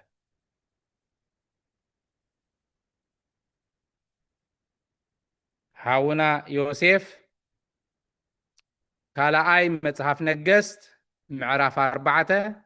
كاب 32 كساب 38 حاونا دكتور صقاب كالاي مصحف نجست معرف 13 كاب قطر 10 كساب قطري 22 نباب كاب 37 كساب 41 እቶም ዝሰሓቱ ምኽንያት ከየመኽንዩ ንቶማስ ኣርኣዮ ስጋን ዓጽምን ረኣየ ዳሰሰ ድማ ንደቀ መዛሙርቱ ከዓ ረኣዩ ከምዚ እትርእዩ ዘለኹም ንመንፈስ ስጋን ዓጽምን የብሉን በሎም ገለ ብክሕደት ስጋ መድሓኒና እቲ ብዘይ ዘርኢ ሰብኣይ ካብ እግዝእትነ ማርያም ዝወሰዶ ምትሃት እዩ ዝበለ እንተሎ ውጉዝን ርጉምን ይኹን ገለ ብክሕደት ስጋ መድሓኒና እቲ ብዘይ ዘርኢ ሰብኣይ ካብ እግዝእትነ ማርያም ዝወሰዶ ምትሃት እዩ ዝበለ እንተሎ ውጉዝን ርጉምን ይኹን ኣዳም ብደይ ዘርኢ ሰብኣይ ካብ ምድሪ ከም ዝወፀዶ ኣይትፈልጡን ኢኹም ግናኸ ንፍጡር ምስ ፈጣሪ ክንምስሎ ኣይግብአናን እዩ ነዚ ዝተዛረብናዮ ግዳ እቲ ብዘይ ዘርኢ ሰብኣይ ዝተወልደ ምትሃት እዩ ስለ ዝብሉ ኢና ነገር ዘብዝሕ ስጋኡ በይኑ ኩለንትንኡ ካብ ሙታን ተንስአ ናትና ግና ኣይትንስእን እዩ ንሱ ካብ ናትና ፍሉዩ ዝብል እንተሎ ጎይታ ከም ዝተንስአ ምስ ስጋኡ ከዓ ሓደ ከም ዝኾነ ነቶም ሞይቶም ዝተንስኡ ሰባት ቀዳማዮም እዩ ኣሜን ከመይ ኢሉ ደኣ ክርስቶስ ነቲ ዝሞተን ዝተንስአን በኽሪ ኮነ ናብ ካልእ ስሕተት ከይምለሱ ነዚ ይፍለጡ መጽሓፍቲ ከም ዝሕስዋ ኣይሕሰቡ ቅድሚኡ ንኣልዓዛር ኣተንስኦ ኣብ ናይን ድማ ንወድታ መበለት ኣተንስኦ ኤልያስ ሓደ ሙት ኣተንስአ ኤልሳ ከዓ ክልተ ሙታት ነቲ ሓደ ብሂወቱ ከሎ ነቲ ሓደ ከዓ ስጋኡ ምስ ተቐብረ ኣተንስኦ ኣብትና እልልታ ወንጌል ዮሐንስ 11 ወንጌል ዮሐንስ ምዕራፍ 11 ካብ ፍቕዲ 8 ደቂ መዛሙርቱ ከዓ መምህር ብኣምሆ ኣይሁድ ብዳርባ እምኒ ክቐትሉኻ ይደልዩ ነይሮምሲ መሊስካ ዶ ናብኡ እትኸይድ በልዎ። የሱስ ከዓ መዓልትስ 12 ሰዓት ዘይኮነትን እቲ ብመዓልቲ ዝኸይድ ብርሃን ዝዓለም እዚኣ ዝርኢ ስለ ዝኾነ ኣይዕንቀፍን፣ እቲ ብለይቲ ዝኸይድ ግና ብርሃን ስለ ዘይብሉ ይዕንቀፍ እዩ ኢሉ መለሰ። እዚ ዝተዛረበ ድሕሪዚ ድማ ኣልኣዛር ፈታዊና ደቂሱ ኣሎ። ኣነ ግና ካብ ድቃሱ ምእንቲ ከተንስኦ ክኸይድ እየ በሎም። ሽዑ ደቂ መዛሙርቱ ጎይታይ ደቂሱ እንተኮይኑስ ክትዕዩ በልዎ። ኢየሱስ ብዛዕባ ሞቱ እዩ ዝተዛረበ፣ ንዓቶም ግና ብዛዕባ ናይ ትኻስ ድቃስ ዝተዛረበ መሰሎም። ሽዑ ኢየሱስ ብግህዶ ኣልኣዛር ሞይቱ ኣነ ኣብኡ ብዘይ ምንባረይ ምእንቲ ክትኣምኑስ ብዛዕባኹም ሕጎስ ኣለኹ፣ ግና ኸንዑናይ ናብኡ ንኺድ በሎም። ስለዚ እቲ ዲዲሞስ ዝብልዎ ቶማስ ነቶም ብፆት ደቂ መዛሙርቱ ንሕና እውን ምስኡ ክንመውት ንኺድ በሎም። ሽዑ ኢየሱስ ምስ መፀ ኣብ መቓብር 4 መዓልቲ ገይሩ ረኸቦ። ምቕራብ ቢታንያን ኢየሩሳሌም 15 እስታድዮስ ኣቢሉ እዩ። ካብ ኣይሁድ ድማ ብዙሓት ብዛዕባ ሓወን ከፀናንዕወን ናብ ማርያምን ማርታን መፂኦም ነበሩ። ማርታ መምፃ ኢየሱስ ሰሚዓ ክትቅበሎ ወፀት፣ ማርያም ግና ኣብ ቤታ ተቐሚጣ ነበረት። ሽዑ ማርታ ንኢየሱስ ጎይታይ ኣብዚ እንተትነብር ሲግዲ ሓወይ ኣይምሞተን ነይሩ፣ ግናኸ ሕጂ ካብ ኣምላኽ ዝለመንካዮ ዘበለ ከም ዝህበካ ፈልጥ ኣለኹ በለቶ። ኢየሱስ ድማ ሓወኺ ክትንስኢ በላ። ማርታ ድማ በታ ዳሕረይቲ መዓልቲ ብትንሳኤ ከም ዝትንስእሲ ይፈልጥ ኣለኹ በለቶ። ኢየሱስ ከዓ ትንሳኤን ህይወትን ኣነ እየ፣ እቲ ብኣይ ዝኣምን እንተሞተ እኳ ብህይወት ክነብር እዩ። ነፍሲ ወከፍ ብህይወት ዘሎ እሞ ብኣይ ዝኣምን ከዓ ንዘለኣለማይ ክመውትን እዩ። እዚ ዶ ተኣምኒ ኢኺ በላ። ንሳ እወ ጎይታይ ንስኻ እቲ ናብ ዓለም ዝመፅእ ክርስቶስ ወዲ ኣምላኽ ምዃንካ ኣሚነ ኣለኹ በለቶ። እዚ ኢላኻ ኸደት። ንማርያም ሓፍታ ድማ ሰራሕ ኢላ መምህር መፂኡ ይፅዋዓካ ኣሎ ኢላ ፀዋዓታ። እሳ እዚ ምስ ሰምዐት ቀልጢፋ ተንስአት ናብኡ ከደት። ኢየሱስ ኣብታ ተቐበለቶ ሰፈር ፀንሐ እምበር ናብ ዓዲ ኣያተወን ነበረ። እቶም ከፀናንዕዋ ምስኣ ኣብ ቤት ዘለዉ ኣይሁድ ግና ማርያም ቀልጢፋ ብድድ ምምባላን ምውፃን ሪኦም ናብ መቓብር ከይዳ ኣብኡ ክትበኪያ ኢሎም ሰዓብዋ። ማርያም ግና ናብታ ኢየሱስ ዘለዋ ስፍራ መፂያ ምስ ረኣየቶ ኣብ እግሩ ተደፊኣ ጎይታይ ኣብዚ እንተትነብርስ ግዲ ሓወይ ኣይምሞተን ነይሩ በለቶ። ሽዑ ኢየሱስ ንሳ ክትበኪ ከላ እቶም ምስኣ ዝመፁ ኣይሁድን ክበኺ ከለዉ ርኡ ብመንፈሱ ተኪዙ ኣሕነቕነቐ።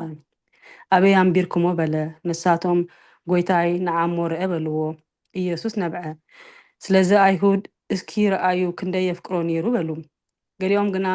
እዚ ዓይንቲ ትዕውር ዝኸፈተስ ነዚ እውን ከም ዘይመውት ክገብሮ ደኾን ኣይምኽኣለን በሉ። ሽዑ ኢየሱስ ከም ብሓድሽ ብልቡ ተከዘ፣ ናብቲ መቓብሩን መፀ። እዚ ግና ብእምኒ ዝተዓፅወ በዓቲ እዩ። ኢየሱስ እዚ እምኒ ኣልዕልዎ በሎም። ማርታ ሓብቲ ትምውት ከዓ ጎይታይ ራብዕቲ ገይሩ እዩ እሞ ፈፂሙ ጨንዩ በለቶ። ኢየሱስ እንተትኣምንስ ክብሪ ኣምላኽ ምርኤ ክዶ ኣይበልኩኹም በላ። ድሕሪ እዚ እቲ እምኒ ኣልዕልዎ። ኢየሱስ ከዓ ዓይንቱ ንላዕሊ ቋሕ ኣቢሉ ኣቦ ስለ ዝሰማዕካኒ የመስግነካ ኣለኹ። እዞም ደው ኢሎም ዘለዉ ህዝቢ ንስኻ ከም ዝለኣኽካኒ ምእንቲ ከኣምኑ ኣየ እዚ ዝበልኩ እምበር ኣነስ ኩሉ ሰዓ ከም ትሰምዓኒ እፈልጥ ኣለኹ በለ። እዚ ምስ በለ ኣልኣዛር ንዓ ናብ ወፃኢ ውፃእ ኢሉ ብዓብዪ ድምፂ ጨደረ። እቲ ምውት ብግንዙ ኣእዳውን ኣእጋሩን ብእሱሩ ገፁን ብመኣረምያ ተጎንጊኑ ከሎ ወፀ። ኢየሱስ ድማ ፍትሕዎ እሞ ይኸይድ ሕደግዎ በሎም። ሽዑ ካብ ኣይሁድ ብዙሓት ናብ ማርያም መፁ። ነቲ ንሱ ዝገበሮ ሪኦም ብእኡ ኣመኑ።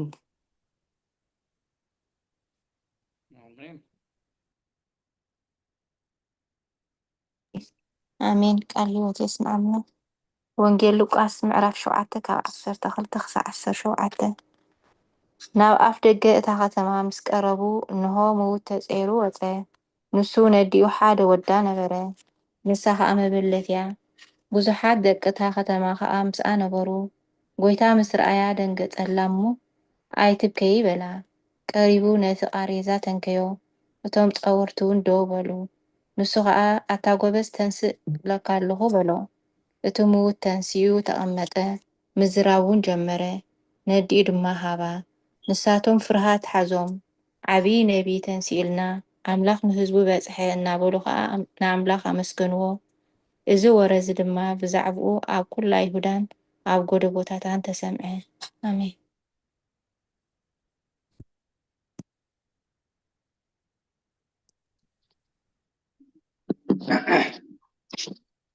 ካልኣይ ነገስ ካብ ምዕራፍ 4 ካብ 32 ክሳብ 38 ኤልሳ ናብታ ቤት ምስ ኣተወ ድማ እንሆ እቲ ቆልዓ ሞይቱ ኣብ ዓራቱ ተጋዲሙ ጸንሖ። ናብታ ቤት ኣትዩ ከዓ ድሕሪ ክልቲኦም ነቲ ማዕጾ ሸጎሮ ኣብ እግዚኣብሔር ከዓ ለመነ። ደይቡ ድማ ኣብ ልዕሊ እቲ ቆልዓ በጥ በለ። ኣፉ ከዓ ኣብ ኣፍ ዓይኑ ድማ ኣብ ዓይኑ ኢዱ እውን ኣብ ኢዱ ገበረ እሞ ኣብ ልዕሊኡ ተዘርገሐ። ስጋ እቲ ቆልዓ ከዓ ሞቐ። መሊሱ ድማ ኣብታ ቤት ሓንሳእ ናብዚ ሓንሳእ ናብቲ ኣቢሉ ተዛወረ። ከም ብሓድሽ ደይቡ ከዓ ኣብ ልዕሊኡ በጥ በለ። እቲ ቆልዓ ድማ 7 ሳዕ እንጥሾ በለ እሞ እቲ ቆልዓ ኣዒንቱ ቋሕ ኣበለ። ሽዑ ኤልሳ ንገሓዚ ፀዊዑ ነታ ሹናማዊት ፀውዓያ በሎ። ፀውዓ ከዓ ናብኡ ምስ ኣተወ ድማ ወድኺ ውሰዲ በላ። ኣትያ ከዓ ኣብ እግሩ ወዲቓ ናብ ምድሪ ፍግም ኢላ ሰገደት። ወዳ ሒዛ ድማ ወፀት። ኤልሳ ከዓ ናብ ግልጋል ተመልሰ። ኣብታ ሃገር ድማ ጥሜት ነበረ። እቶም ደቂ ነቢያት ከዓ ኣብ ቅድሚኡ ተቐሚጦም ነበሩ። እቲ ግልያኡ ድማ ነቲ ዓብዩ ቆራዕ ሰኽቲትካዮ ነዞም ደቂ ነቢያት ፀብሒ ኣፍልሓሎም በሎ። ካልእ ወተስማዕና አሜን። ካልኣይ መጽሓፍ ነገሥት ምዕራፍ 13 ካብ ፍቅዲ 20 እስካብ 22 ኤልሳዕ ድማ ሞተ፣ ቀበርዎም። ብመጀመርታ ዓመት ከዓ ሓደጋ ዝወደቁ ካብ ሞኣብ ናብታ ሃገር መፁ። ኮነ ድማ ሰባት ንሓደ ሰብኣይ ክቐብሩ ከለዉ እንሆ ነቶም ወደቕቲ ሓደጋ ረኣዮም። ነቲ ሰብኣይ ናብ መቃብር ኤልሳዕ ደርበይዎ። እቲ ሰብኣይ ከዓ ኣዕፅምቲ ኤልሳዕ ምስ ተንከየ ሓውየ፣ ብኣገሩ ድማ ደው በለ። ሓዚኤል ንጉስ ሶርያ ከዓ ብኩሉ ዘመን የሆሃዝ ንእስራኤል ኣጥቅዖም። አሜን።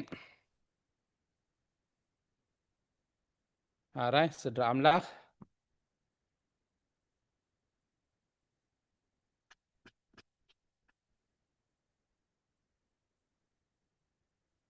ንሎሚ ከም ፍቓድ ኣምላኽ ኣብዚ ከኣኽለና እዩ ስለ ዝነበረና ናይ ንባብ ግዜ ንኣምላኽና ስብሓት ይኹኖ።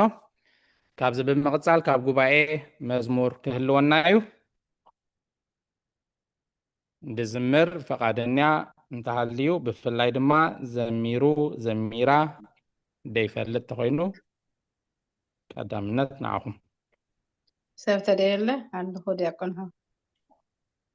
እሺ ሓራይ ኣነ ኣለኹ ዝብላ ትኾና ግን ዓድልክ መዘምር እሺ መምህርቲ ምኒትካ ኢዳ ሓፍ ኣቢላ ኣላ ክልቴኽን ተራዳዳ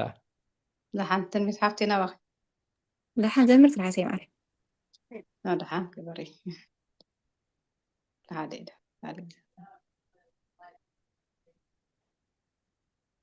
ዘምር ትሓሰይ شباب فقعدهم جفا نسمع من الفس قدوسن هذا مخنامين يسوس كبل كتوعو مدهن إليك توعو باريا عيكون كون ولوديه بدمو تجازيه يسوس كبل كتوعو مدهن إليك توعو ባርያ ኣይኮንኩን ውሉድየ ብደሙ ተገዚኤ ዓለማት እንተየፈጠሩ ዝነብር ኣብ ክብሪ መንበሩ ክርስቶስ ገባሪ ዓለማት ንስዩ ኣምላኽ ፍጡራት ኢየሱስ ክብል ክትውዖ መድሕነይ ኢለይ ክትውዖ ባርያ ኣይኮንኩን ውሉድየ ብደሙ ተገዚኤ ብግርማ መለኮት ደሚቑ ዝፈሊ ሓጢን ካብ ጻድቑ فرادي أبلع لدك سب نسيو نتميات قلب ኢየሱስ ክብል ክትጽውዖ መድህናይ ክትጽውዖ ባርያ ኣይኮንኩን ውሉድየ ብደሙ ተገዚኤ ዘላለም ክውደስ ዝነብር ንደቁ ብክብሪ ዘንብር ብሞቱ ዝሃበና ህይወት ንስዩ ንጽሙያት ርዌት ኢየሱስ ክብል ክትጽውዖ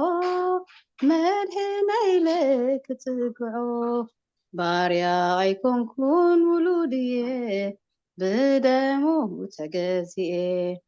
ጎደሎ ዘይብሉ ብፍጹም ዝፈሉ ዝነብር ዘለዓለም ንኮናኒ ከሎ መሓሪ ንስዩ ሓቀኛ መፍቀሪ ኢየሱስ ክብል ክትጽውዖ መድህናይ ክትጽውዖ ባርያ ኣይኮንኩን ውሉድየ ብደሙ ተገዚኤ እግዚአብሔር አምላክ ተመስገን ይሁን። ስለዛሃብኩም ንዕድል አመስገን። አሜን። ዝማሬ መላእክት ይስማዓልና ማማ ትርሓስ መምህርቲ ምን ድማ እግዚአብሔር አምላክ ትሕትና ይወክፍ ነቶም ሰማዕና ድማ ዝማሬ መላእክት ይስማዓልና። እሺ ኢየሱስ ክብል ክትጽውዖ መድሕነይ ኢለ ክትጽውዖ ባርያ ኣይኮንኩን ውሉድየ ብደሙ ተገዚኤ ትብል ጣዕምቲ መዝሙር ክንሰምዕ ጸኒሕና። ስለዚ ከምቲ ልሙድ ካብ መጽሓፍ ቅዱስ ጥቕሲ ብምጥቃስ ነዛ መዝሙር ብመሰረት ቃል አምላክ ከነስተንትና ምንጫ እንታይ መበገሲ እንታይ ትብል እንታይ ትምህረና ካብ መጽሓፍ ቅዱስ ጥቕሲ ብምጥቃስ ከነስተንትና ከምዚ ክንሰምዖ ጸናሕና ብደሙ ከም ዝዓደገና ባሮት ከም ደይኮንና ውሉድ ምዃንና ስለዚ ኢየሱስ እናበልና መድሕና እናበልና ክንጽውዖ ከነመስግኖ ከም ዝግባእ እያ ትነግር። እቲ ትሕዝቶ ተርኢናዮ እውን ንዓ ዘብርህ እንድተገበረልና ድሕነትን ውዕለትን ውሉድነትን እትገልጽ መዝሙር እያ። ሓፍትና እልልታ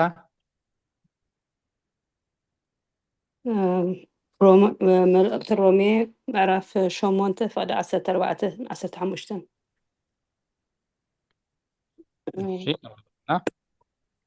ንስኻትኩምሲ ነቲ ብኡ ጌርና ኣባ ኣቦ ኢልና እንጽውዓሉ መንፈስ ውሉድነት ኢኹም እተቐበልኩም እምበር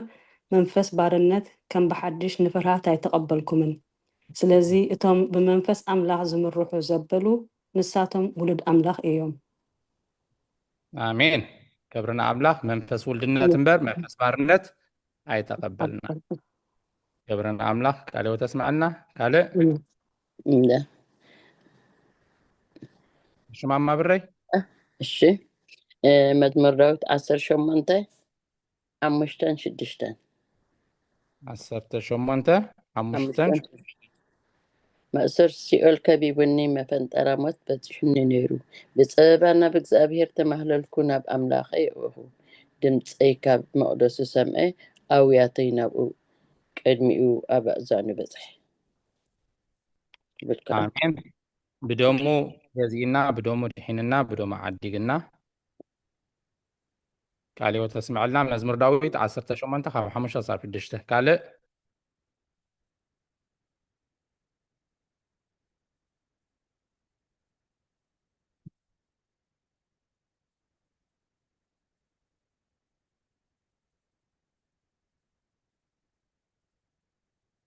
ኢየሱስ ክብል ክጽውዖ መድሕነይ ኢለ ክጽውዖ ባርያ ኣይኮንኩን ውሉድየ ብደሙ ተገዚኤ።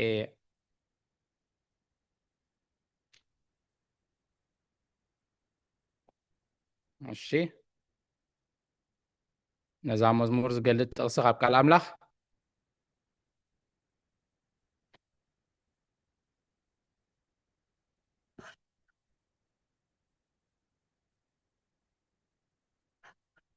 أسر شمون تهادي أكون وده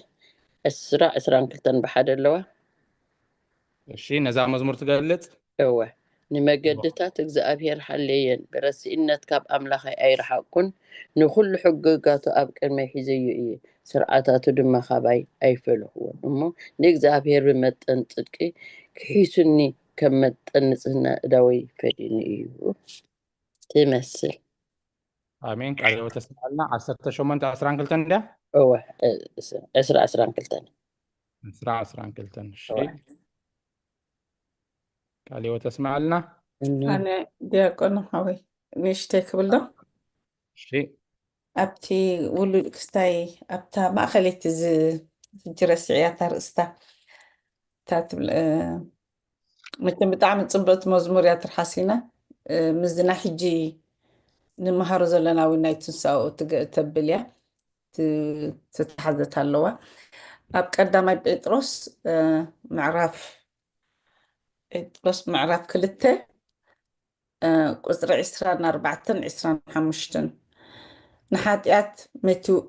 مويت الناس نصدق مئنتي خنبر نسو بعلو نحاتياتنا أب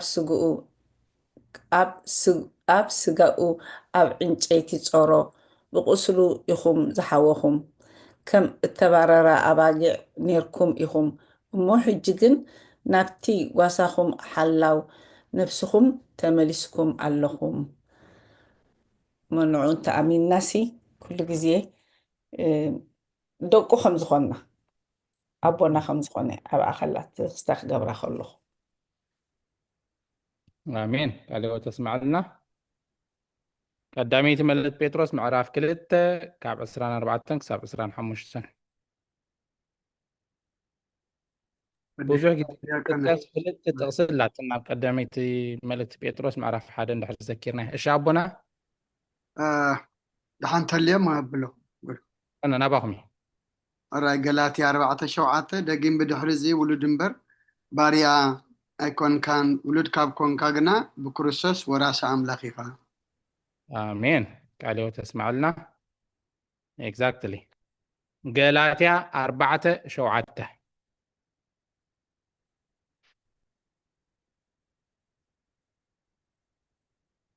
شي زدت لكم تحليكم عدل كهف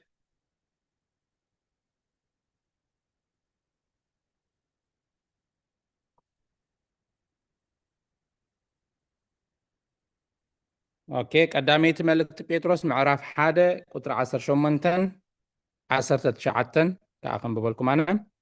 كابتي كاب أبوتاتكم اتقبلكم وكنتو نبرتكم كم بدم اتعابرن رخصتن زي والجنشل بخبور دم كريستوس سنبر بتفع نجر ببرور ويس بورك خمزة دحنكم تفلتوا إيخم ياتبل معناته بدم متجزئة ياتبل دلا أبزغا بخبور دم كريستوس إيخم زدحنكم تجيب لنا له قدامي تملت بيتروس معرف حدا قطر 10 شومنتن قطر 10 شعاتن الشيء ስለዝነበረና ናይ መዝሙርን ናይ ኣስተንትኖ መዝሙርን ንኣምላኽና ክብሪ ምስጋና ይኹኖ ካብዚ ብምቕፃል ነዚ ሎሚ ዘንበብናዮ ሃይማኖት ኣበው ናይ ቅዱስ ኤጲፋኒዎስ ኤጲስቆጶስ ናይ ሃገረ ቆጵሮስ ምዕራፍ 58 ካብ 13 ክሳብ 41 ኢና ኣንቢብና ስለዚ ብዛዕባኡ ዘለና ኣስተንትኖ ምስ ጉባኤ ከነካፍል መድረክ ናባኹም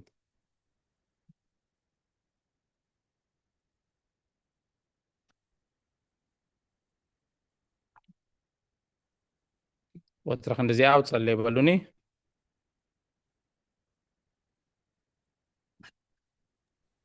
دياقون هاي أزرع 25 እሺ ቁጥር 15 ማማ ትርሓስ أو خدت أساس قرب قلتنا وين أبوتها تقلت لنا ኦኬ ከም ሕቶያ نعم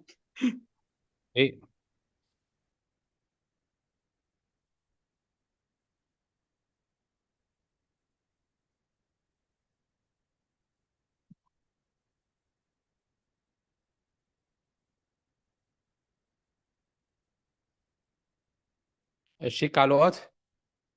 ኣስተንትኖ ተለና ድበለፀ ሎሚ ከምዚ ተማሂረ ከምዚ ኣስተንቲነ እንብሎ 25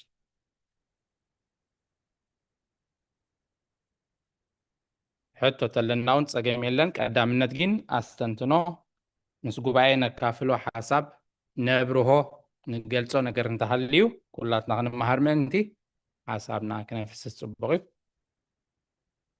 مدرخ ناباهم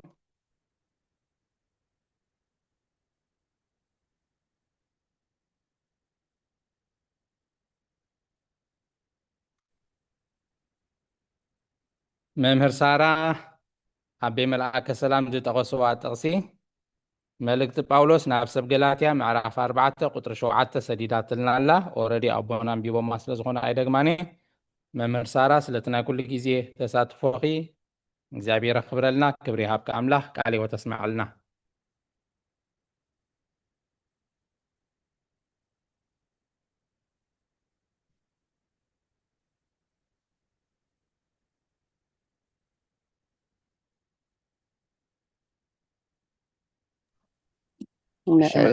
خمسة أو حرة يكون كلا قطر خندي 58 قطر 18 أنا تفتش عتا 18 نحنا قنا بزعبة أتقابتن سايموتان إن رخبة عسبي نبتقتنا محرت نمقبار نفتو نممرمار نقادل فأرق زابهر زي بهالكاب سب زي سدت مكرا ما أسرت تعاقيسكا من انت سمك زابهر مسكر مخان إيو قننا هيمانة دم أزي إيو الجيتار أبره حبلنا إشي نحنا بزعباتا بتنسى أموتان نرهبة عسبي نبتقتنا محرت نمقبار نفتو نمرمر نقادل كعال إتا تنسى أموتان ذهبنا كويتانا المدحانينا نسب فقر المسبت صوتنا نمحرت نقول كنقبر سنقادل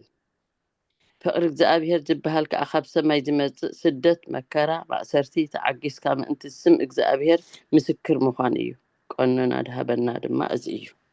حجزي أخاتي ذهبنا كله تستمهر الناس ناي فقري ناي حولنت رهراهي عسب لكم بخلو تبقوا انت قبركم سخاب قويتا عسب خطروه بيهم يلنا تاني قننا هيمانة زبالها تاني بقى مي يبنا مرقيت هذي بللنا قرب تذكرنا مسلنا تاني قننا تعقستي ترقم انت ايو تبل تترقمو خا محازيو عسبي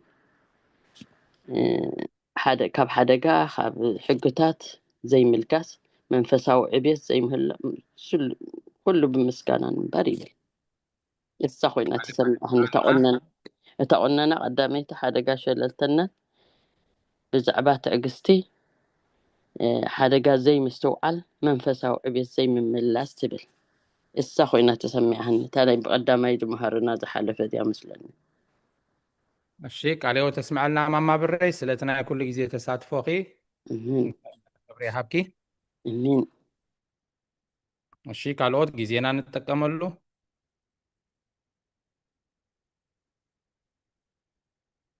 እንድሕር ጽቡቅ ገይሩ ተረዲእና ተማሂርና ኮይና እዚኣ ተማሂረ ኢልና ነካፍል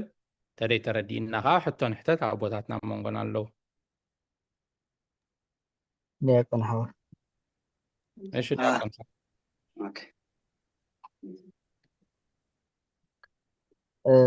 ኣብታ መጀመርያ ዝነበረት ምናልባሽ ተቆፅሪ ሓስኳን እቲ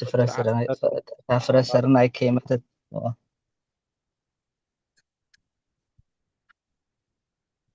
ፍረሰር ናይ ከይመተት ሂወት ከም ዘይትረክብ እንታይ ኢሉ ኣተዓሻ እቲ ንስኻ ዝዘርኦ ከይመተስ ሂወት ኣይረክብን እዩ 25 اوكي جنتاي استنتن نيرسي اتعسر ناي كيموتت كلاس انت ميتا طريا فرخ تفرد تخيل نحنا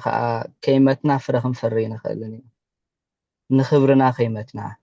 نحاتيات كيمتنا فرخ نفرع نخيلني نابز عالم من الباش ابرومي معرف شدش عند حرام بيبه كابت فقد خلت عند حل جميرنا نحنا غاب حاتي عزموتنا كما يلنا رأى حجي بون نبر ويس بكريستوس يسوس تأمقنا زبلنا كلاتنا بموتو 5 تأمقنا دو أي تفلتونيكم بكريستوس يسوس تأمقنا بموتو 5 تأمقنا دو أي تفلتونيكم እምበኣርሲ ኣብታ ፍቅዲ 4 ብታ ናይ መወዳእታ ናብ ሞት ብጥምቀት ምስኡ ተቐበርና እቲ ዝሞተ ካብ ሓጢኣት ሓራ ወፂኡ እሞ ስለዚ ክንጥመቕ ከለና ንክርስቶስ ሞቱ ንሓብሮ ኣለና ንሓጢኣት ንመውት ኣለና ማለት እዩ ኩሉ ግዜ ክንጥመቕ ከለና ወላድ እውን ክርድኦ ዘለዎ ዋላ ከምኡ ኢለ ይሓስብ ኣነ ውላድናስ ንሓጢኣት ይመውት ኣሎ ብሕጂ ኣብ ሓጢኣት ኣይክነብርን እዩ ወይስ ንሓጢኣት ከም ዝፍንፍኖ ጌርና ክነዕብዮ ኢና ኢልካ ኢኻ ተረዲእካ ንውላድካ ተጠመቕ ስለዚ እቲ ዝተጠመቐ እቲ ዝሞተ ካብ ሓጢኣት ሓራ ወፂኡ እሞ እዚ ደጊም ንሓጢኣት ከይግዛእ እቲ ናይ ሓጢኣት ስጋ ምእንቲ ክጠፍእ እቲ ኣረጊት ሰብነትና ምስኡ ከም ዝተሰቕለ ፈሊጥና ኣለና እቲ ኣዳማዊ ሓጢኣት ይጠፍእ ሽዑ ሓድሽ ብክርስቶስ ኢየሱስ ተጠመቕና ኩላትና ሓደሽቲ ሰባት ንኸውን ማለት እዩ ስለዚ ምጥማቕና ንክርስቶስ ለቢስናዮ ንክርስቶስ መሲልና ሽዑ ካብ ሓጢኣት ከም ዝመትና ሽዑ ብፍረ ንነብር ማለት እዩ ከምቲ ንክርስቶስ ትለብሶ ኣለኻ ማለት እዩ ንክርስቶስ ተለቢስካ ኢኻ ልክዕ ከምቲ ንሱ ትሕት ዝበለ ክትሕት ልክዕ ኣብቲ ቀዳማይ ጴጥሮስ ንመሃሮ ፍቅዲ ምዕራፍ 2 ዋላ እንተፀረፍዎስ ኣፉ ይከፈተ ንብል ስለዚ ካብ ሓጢኣት ሙማት እንተሜትካ ፍረ ትፈሪ ምናልባሽ ብዙሕ ዘረባ ኣብዚሓ ኾነ የቕሬታ ቃል ህይወት ተስማዓልና ዲያቆን ሓዋ ኣሜን ዲያቆን ሓውና ቃል ህይወት ተስማዓልና ናይ ማማ ተረሓስ ሕቶ እውን ንሳያ ነይራ ኣቦታት ደጊሞም ድሕሪ ኣስተንትኖ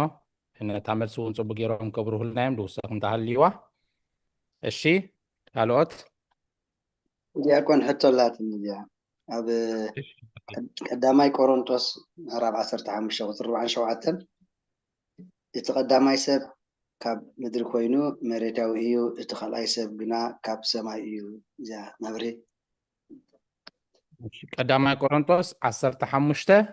47 47 ታደንበብካይ ዓንቶ እያ ምስለኒ ታነ ዘንበብኳ እዚኣ መብርሂት እሺ ኣቦታትና ሰሚዖም ኣለዋ ሓውና ዶክተር ፅጋብ ናባኻ ካልኦት ተስማዕና ኩልኩም ካብቲ ምዕራፍ ኣብ ቀዳማይ ቆሮንቶስ ምዕራፍ 15 ፍቅዲ 49 ሲ ከምቲ ምስሊ እቲ መሬታዊ ዝለበስና ምስሊ እቲ ሰማያዊ ድማ ክንለብስ ኢና እትብል ጥቕሲ ከምዚ ንኩሉ እቲ ዝተምሃርናዮ መዓንቲ እጠቃለለት ኮይና ተሰማዕቲ ድማ ንሳይ ክሓስባ ምሴ ንሳ ከተንተን ኦኬ ኒሽ ኣብራ ከብለልና እወ እቲ ኣፈጣጥራናስ እዚ ኩሉ እቲ ዘንበብናዮ ኩሉ እቲ ትንሳኤ ንሕናስ ደቂ ኣምላኽ ደቂ ኢየሱስ ክርስቶስ ምዃንና እሞ ንሱ ከዓ ካብቲ መሬታዊ ሂወት ካብቲ ስጋዊ ሂወትናስ ናብ መንፈሳዊ ዕብየትና ትንሳኤና ዳሽም ስለደብል ኮይኑ ተሰሚዕና ከምቲ ምስሊ እቲ መሬታዊ ዝለበስና ስጋብቲ ንቕበሎ ነቲ ኩሉ ነገራት ተቐቢልና ትንሳኤና ክውን ንገብሮ ብሓይሊ ኣምላኽ ኣብ መወዳእታና ምስሊ እቲ ሰማያዊ ድማ ክንለብስ ምዃንና ዘርኢ ኮይኑ ተሰሚዕኒ ናቲ ስራሕ ግን ዘይግብኦ ብዙሕ ዘድልዮ ከም ዝኾነ ከዓ ኣስተንቲና ካብዛ ጥቕሲ እዚኣ ኣሜን ቃል ህይወት ተስማዓልና እዚ ብዙሕ ደንበብናዮ ፅቡቕቲ ጌራት ጠምራን ትገልፀን እያ ምክንያቱ ብዛዕባ ምትንሳእን ዘይምትንሳእን ክንትስእ ከለና ከዓ ብናይ ስጋ ኢና ንትስእ በስባስ ስጋ ዲ ካልእ ስጋ ዲ እንዲ ብዙሕ ትኽርክርን ትመልስን ዝነበረ ያ ከምቲ ምድራዊ ስጋ ዝለበስና ሰማያዊ ስጋ እውን ክንለብስ ኢና ድብልካ ቃል ህይወት ተስማዓልና ሓውና ዶክተር ፅጋብ ቃል ህይወት ተስማዓልና ደጊመ እሺ ካልኦት ዲያቆን ማይወት ንሽተ ከስተንትን ደልሲ ብጣዕሚ እዚኣ ኩላ ተማሂርናያ ናይ ጎይታና ኢየሱስ ክርስቶስ ትንሳኤ ንዓና ብኩላ ናቱ እንድያ ትገልፅ ዘላ ከምቲ ዝማሃርኩምና ሕጂ ከተስተንትና ከለኹሲ ኣብታ 29:30 ናይ ቶማስ ብጣዕሚ ኣክስታይ ዘብለኒ ኣብታ 29 ሲ እቶም ሃይማኖት ዘይብሎም ንሱ ከቶ ንሱ ኮቶ ከም ዘይትንስእ ይዛረቡ እዮም እዚኣቶም ጥፉኣት እምነት እዮም ጎይታና ከም ዝደቀሰ እምበር እቲ ዝተንስአ ንሱ ኣይኮነን ይብሉ ምእመናን ግን ብስግኡ ዝተንስአ ንሱ እዩ በዚ ትንሳኤኡ እዚ ዝተንስአ ስግኡ ከዓ ብርግፅ ተስፋ ኮነና ይብሉ እዚ ምስኣኻ እታ ሳላሳኻ ምእንቲ እዚ ምልክት ሽንከራት ኣይለግስን ኣብኡ ስግኡ ነበረ ወይ ነቲ ጎድኑ ብኹናት ዝተወግአ ምልክት ኣይለገሰን ኣብ ዕፁብ ማዕፆ ኣተወግን ስጋ ከዓ ህያው ኮነ ትንስአ ካልእ ኣይነበረን ባዕሉ እቲ ምስ መለኮት ሓደ ዝኾነ ስጋ ዳኣ ነበረ ሕጂ ከምዛ ተረድያ ዘለኹ እቲኦም ኣይተስአን ደቂሲ ኢሎም ዝብሉ ነበሩሲ ዝዛረቡ ዝነበረስ ብጎዶ የሪኦም ነይሩ ሕጂ ናይ ቶማስ ዊን ኣብ ዕፁ ገዛ መፅኡ ኣይኣምኑን ምስኡ ከለዉ ንሱ ኣይኣምኑን ግን ብዙሕ ዝእምን ነገርሲ ዝኾነ ነገር እዚ ባይብል ሕጂ ዞም ኣቦታትና ከምዚ ገይሮም ብዲቴይል ዘርእዩና ዘለው ዝኾነ ብዓይኒ ሓቂ ዋላ ሂስትሪውን ብዓይኒ ሓቂ ክትሪኦ ከለካ ፅሑፍ ይፀንሐካ እዚ ግን ብጉህድ ሰብ ኣብቲ በዓል ቶማስ ዝነበሩ ትናቱ መዛመራን ደቂ መዛሙርቱ ዝነበሩ ኩሉሲ ናይ ብሓቂ ኣብርሂ ዘርእየካ ሞ ነዚ እንዳሰማዕና ኣይኮነን ንብልሲ ብጣዕሚ ገርመኒ ከስተንትና ከለኹሲ እትዮም ከምኡ ዝብሉሲ ናይ ብሓቂ ኣፊል ሶሪ ፎርደም ክብል እየ ዝኽእል እሞ እዚ ኣብ ብጣዕሚ ናይ ቶማስ ይኹን ኣዴ ማርያም እውን ከይዳ ተሲኣ ኣቲ መቃብሩ ተሲኡ ዋላ ከም ዝረኣየቶ ኩሉ እዚሲ ጉሁድ እዩ ማለት እየ ባይብልሲ ኩሉ መይቱ ባይብል ግን ስቲል ኣይመተትን ኣሚን ስቲል ትቕፅል ኣላ ማለት እየ ኩሉ መይቱ ማለት እየሲ ባይብልሲ ስቲል ትቕፅል ኣላ እዚ እንታይ እዩ ላይፍ ስለ ዘለዋ እዩ ኢትስ ትሩ ክብል ኢለ ከስተንትና ከለኹ ቴንኪዩ መልኡ ለይ ከዓ ቁርታይ فحبي يا أخوكم ألو تسمعنا እሺ ድተዳለኹም ተሃሊኹም ከየቋረፀኩም ምእንቲ ኣነ ኣለኹ በሉኒ ሬድ ተሃልዩ እሺ ዲያቆን ወዲ 27 ኣነ ከፍትና 27 ኣብ 58 هو ኣውፅእ ኣለኹ እሺ ከምቲ እቲ መልኣኽ እንሆን እሱ ተንስኡ እዩ ኣብዚ የሎን ዝበሎ ብድሕሪ ሳልሳይ መዓልቲ ካብ መቃብር ዝተንስአ ካልእ ዶ ኣሎ እዩ እዚኣሲ በጀካ ጎይታናን መድሓኒናን ካልእ ዝተንስአ ከምዘየሎ ብርህቲ ትነግረና ኣላ እሲኡ ሕጂ እውን ንስኡ ከምቲ ባዕሉ ንማርያም ገና ናብ ኣቦይ ኣይዓረኩን ኣይትተንክፍኒ ዝበላ ንቶማስካ ኣዳውካ ኩሉ ጎነይ ዝረኣዮ እመን ኣይትጠራጠር እምነት ዘይብሉ ድማ ኣይትኹን በሎ እሳ ከዓ እታ ማርያም ዝበለቶ ኣይትተንክፍኒ ብሕዋተይ ናብ በይኒ ይኸይድ ኣለኹ ዝበናነ ዴና ቅድስቲ ድንግል ማርያም ንቶማስ ከዓ ኩሉ ምስ ዳህሰሱ ኩሉ ምስ ረኣዩ ከዓ ኣማን እምበር ዘይኣማኒ ኣይትኹን ዝበሎ እዚኣ ኮይና ትስምዓኒ እሰይ ካልእ ይብላኒ ዝሓስብ ኣልዎ ተስምዓልና ማማረ ዘነት ኣሚን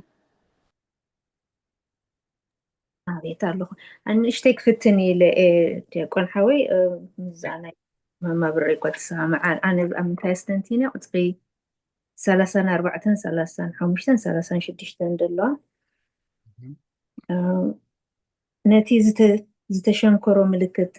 ንዳል እኳ ኣይፈለጥኩ እንታይ ምኳነ ንዳል ነቲ ብኩሉ ኩናት ዝተወግኦን ኣይደምሰሰን እንታይ ደኣ ኣብቲ መስቀል መከራ ዝተቐበሎ ብመለኮቱ መከራ ከም ዘይብሉ ኣፍለጠ እታ ዝወደቐት ቅንጣብ ብዘይ ጥፍኣት ተንስአት ከመይ ካብ ኣካሉ ብኸፊል እዩ ዝተንስአ ኢሎም ከይሓስቡ ንኩሉ ኩለንትንኡ ጥፍኣት ኣይረኣየን እዚ እንታይ ኣስተንቲና ኣብዚኣ እግዚአብሔር ኣምላኽና ንሕና ተጠራጠርቲ ምኳንና ስለ ዝፈልጥ እዩ እምበር ክትንስእ ከሎሲ ሓድሽ ኮይኑ ክትንስእ ይኽእል ነይሩ ግን ምስ ምልክቱ ዝተንስአ ንዓና ነቶም ተጠራጠርቲ ኣመንቲ ምእታን ክንኣምን ኤቪደንስ ሒዝልና ተሲኡ ማለት እዩ እሞ ክብሪ ንኣምላኽ ይኹን ክትስእ كلس كم حدش كتسق يخيل كم زخانة اندافلت جن عانا نخبل نخمننا مسملك كتو جيرو خمن الناس اللي زلزلية إيو كم جيرو تسيو مثلا كم ترديعتني آمين. قالي وتسمع لنا ما مارزنت أراين بارنا بابو تعدو نسجر مشينا بابوتاتنا خسقروكم كل تحطوا له أنا قطر 16 كتبر هلنا عندنا قدامي كورنثوس 15 44 تاتسقا كتبر هلنا دبلاين تن كل تحطتات مدرخنا بابوتات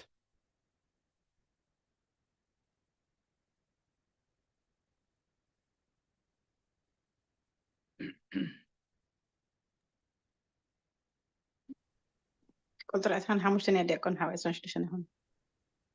هو أسران حموشتن يا ريت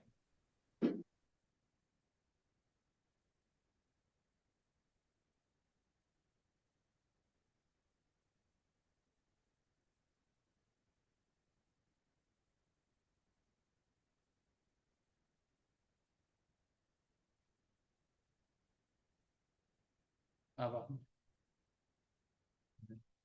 أمودا تقول لي صلاة سكوبرو أقول لك إذا دمولاس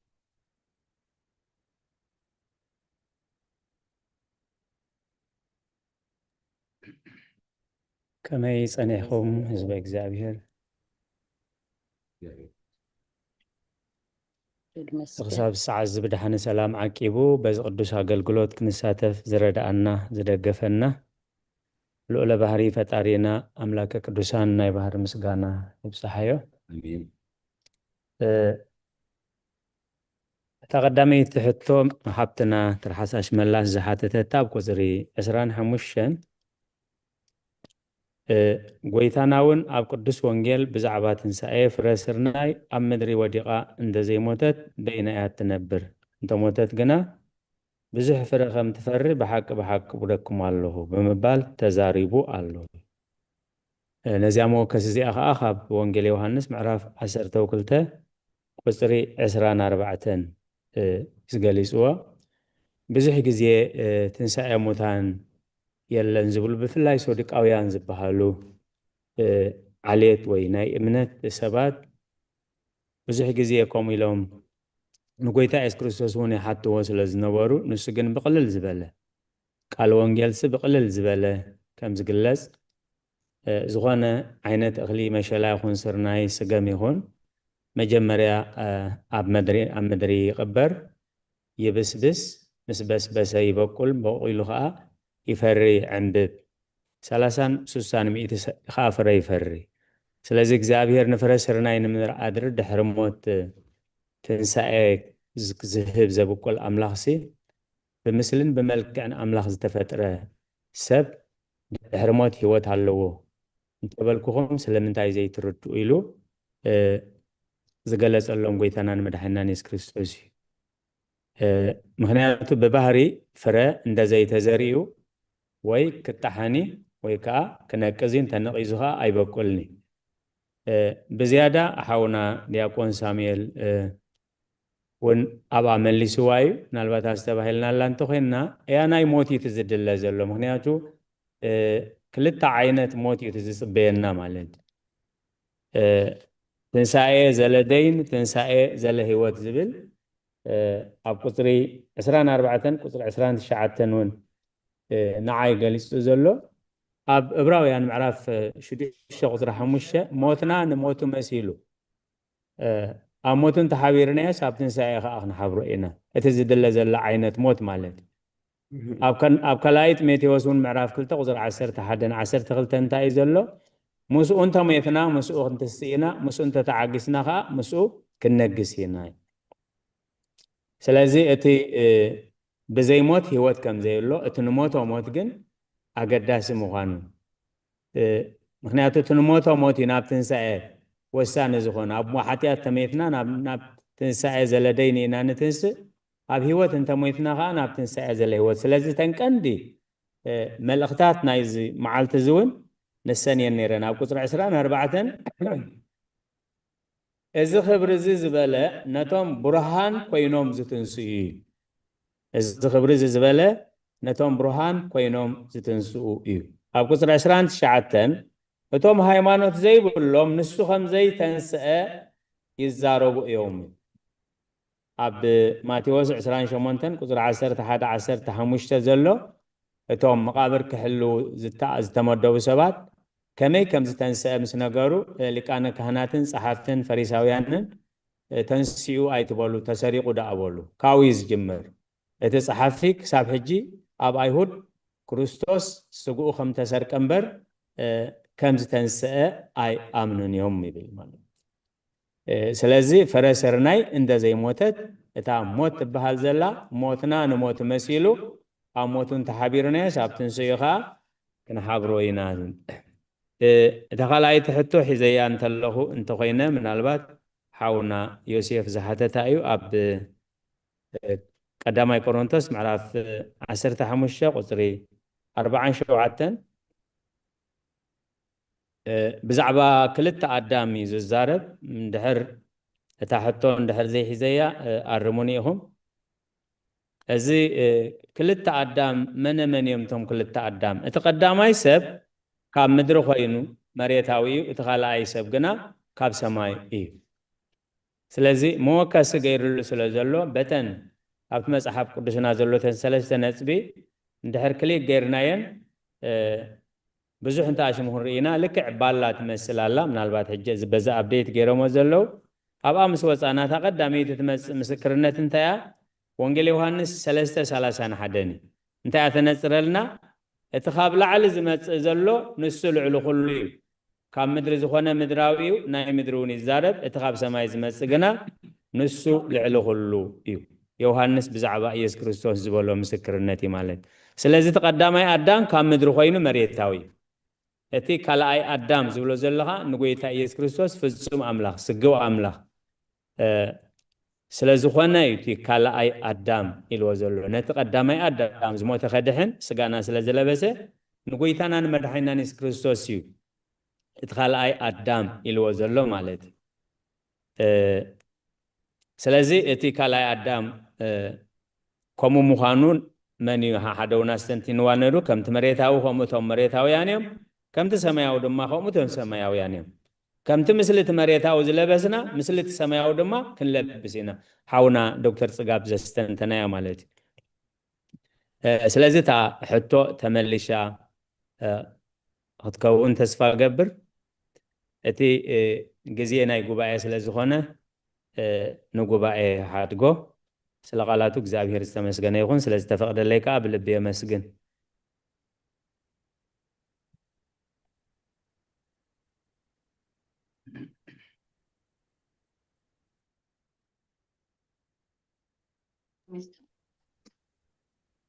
وتمليسي أبونا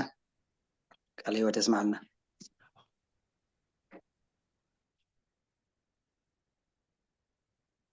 الشيء أبونا بمرقيتا قال لي وتسمع لنا أراي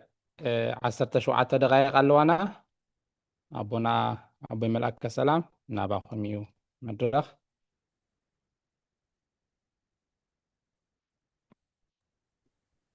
تا مودات 40 حدن يقول بيت أبونا 40 حدن تا مودات تنبت شيء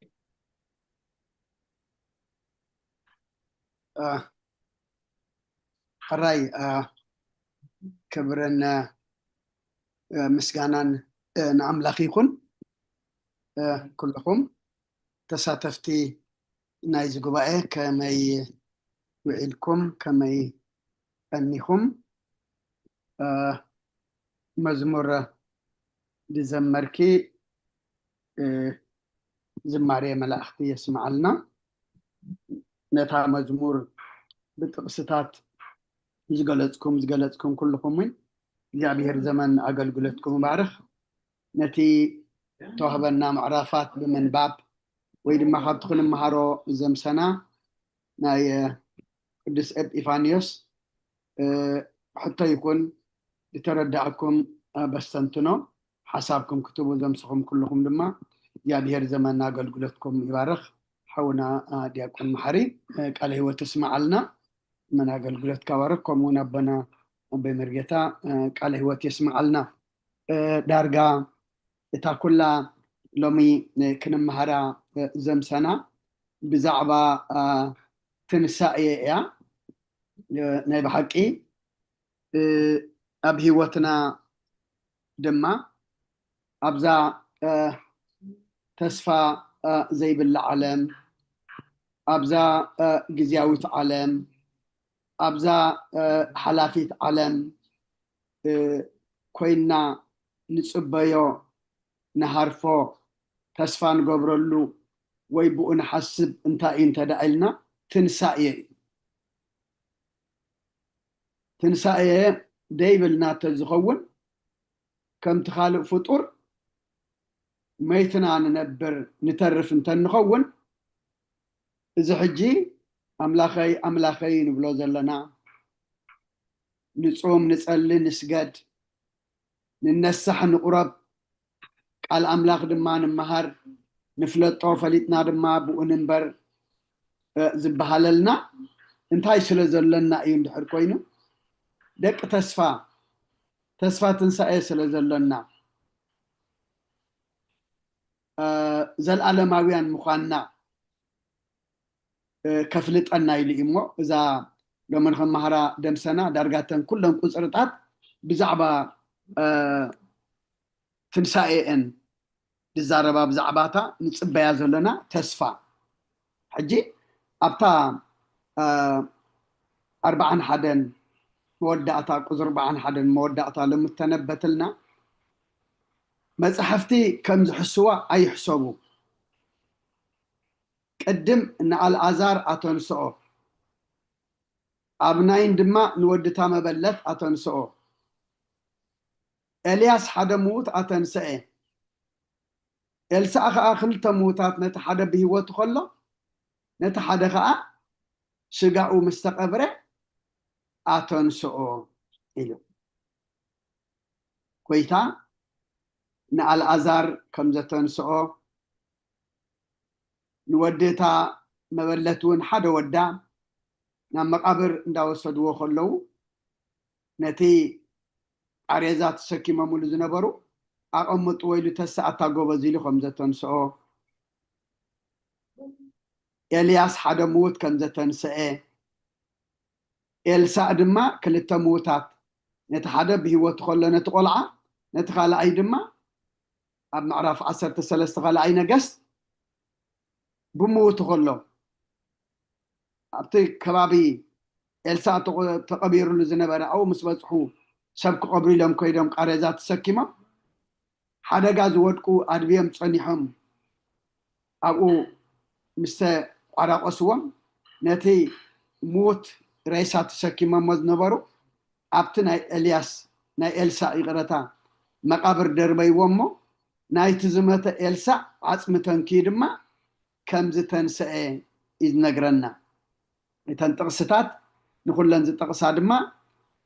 كاب حدش كيدان كلته كاب بولي كيدان كلته دما أبزيئة تقيسنا لنا اللواء حجي اتهم بقويتا زتنسؤو اتبي إلياس صليون اب أملاخ زتنسؤو بحيل أملاخ اتي إلسا بإلسا خلته بحيل أملاخ زتنسؤو ازيهم كلهم ميتهم يملشهم اتستنسؤو تنسائي جزياوة تنسائي ينرو كنز عمتات يوم صنيحهم لنا ولا عمتات تزيق وصرنا يوم جن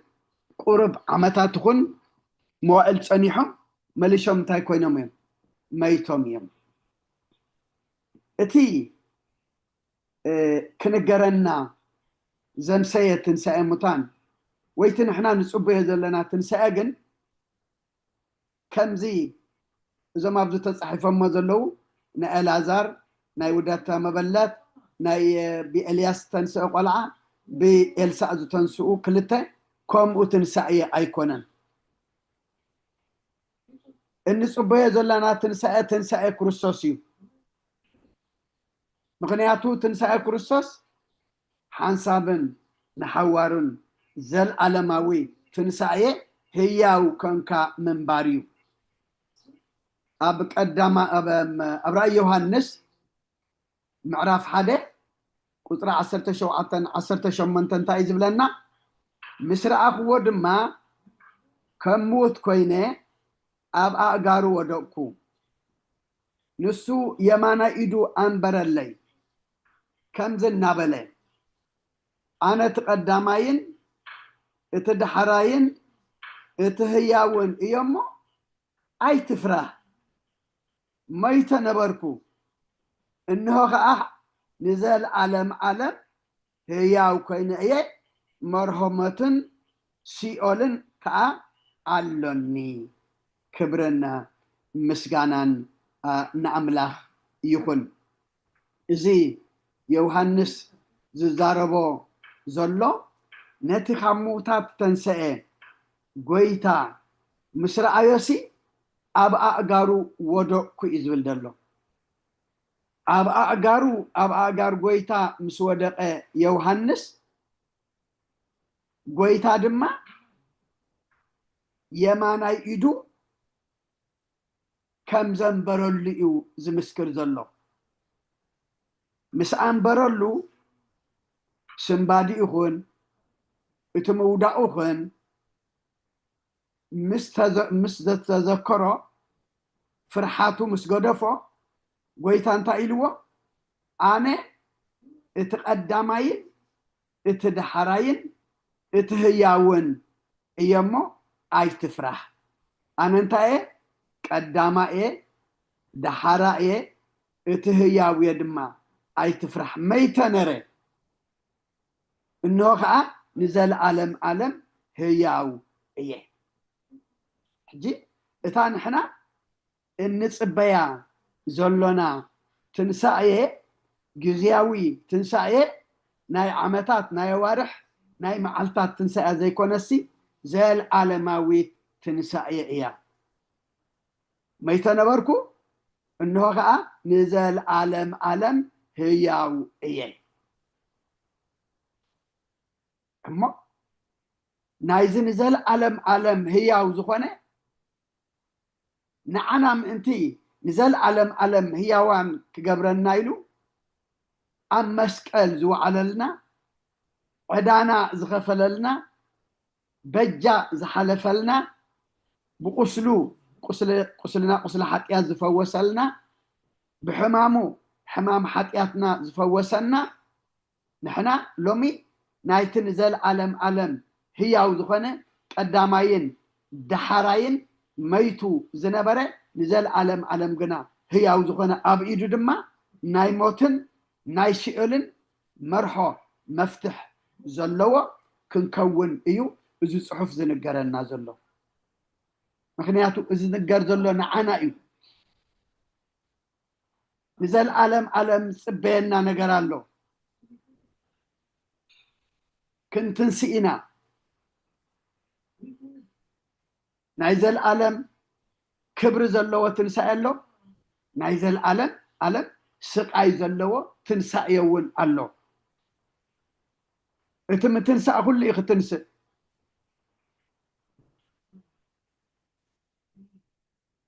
كرداد ونكو مسسرنا يتحوش مستزرقه يبقى لكو إيه مش بقول لكو أي كردادن سرناين مخانو تفلتو أما كنتي كردادن سرناين زبقلو اتخردادنا بحوي اتي سرناي دما ناب قفو زبلو اتقفو منقص أملاخي اتي كرداد ناب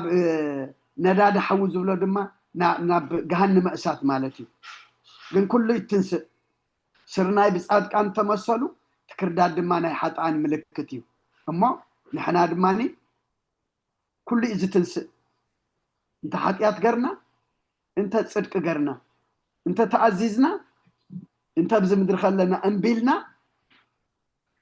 قويتا داق ماي مسملا أختو أسنيو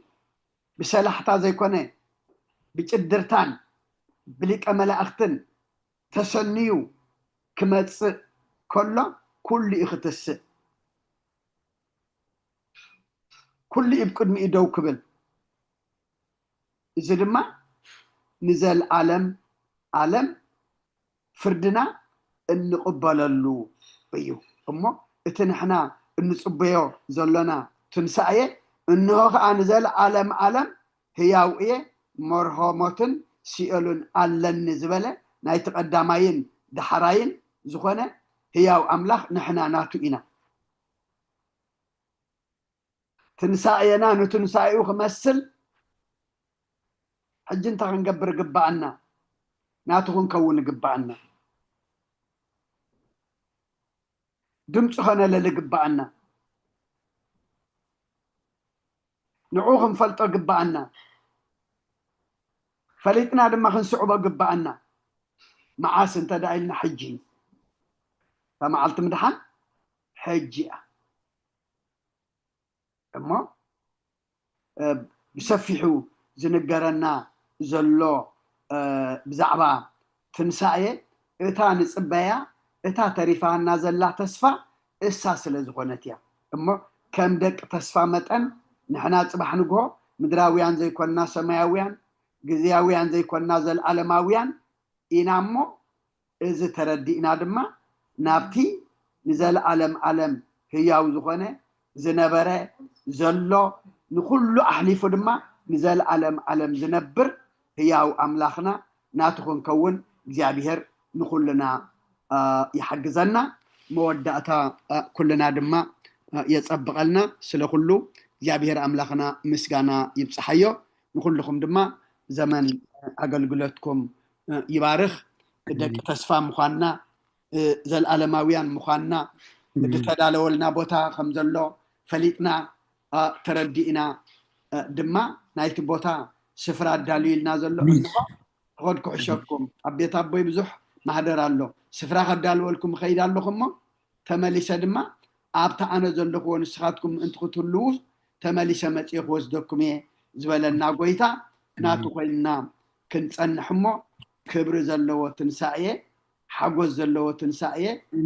زلو تنساعيه عرفت زلو تنساعيه كنت نسقدما اجزيابير تكون قبرز قبعنا خنقبر حيلي هبنا سمعنا خنقبر قرنا دما خنصدق زن مهارو زلنا دماني اب قبري كنوعلو نايشم كريستيانات ديكوناس ناي قبر كريستيانات كقبرنا جابير نخلنا يحجزنا سلخل جابير مسكانا يبصحيو اما مدبنا بصلت كنعصو جابير املاك حجونا مسكنكا امين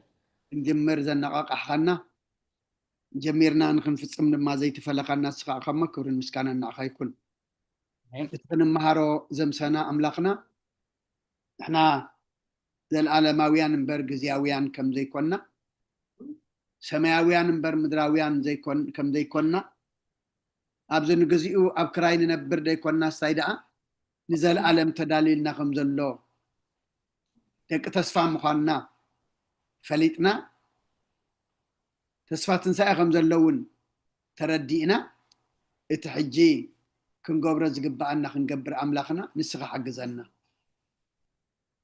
اذا قال زين عاي إلنا كلنا نفس وكفنا وشتنا خنفتشلو مقدنا خنقنا علو زقيننا خنقنا علو زغفا خنصبقلو ناب سماي كنطمتلو زغدلنا خنمالعلو زي قبرنا يخن قبرلو املاخنا حجون نسخ حقزنا إذا صام زي املاخنا بمنفذ زعبينا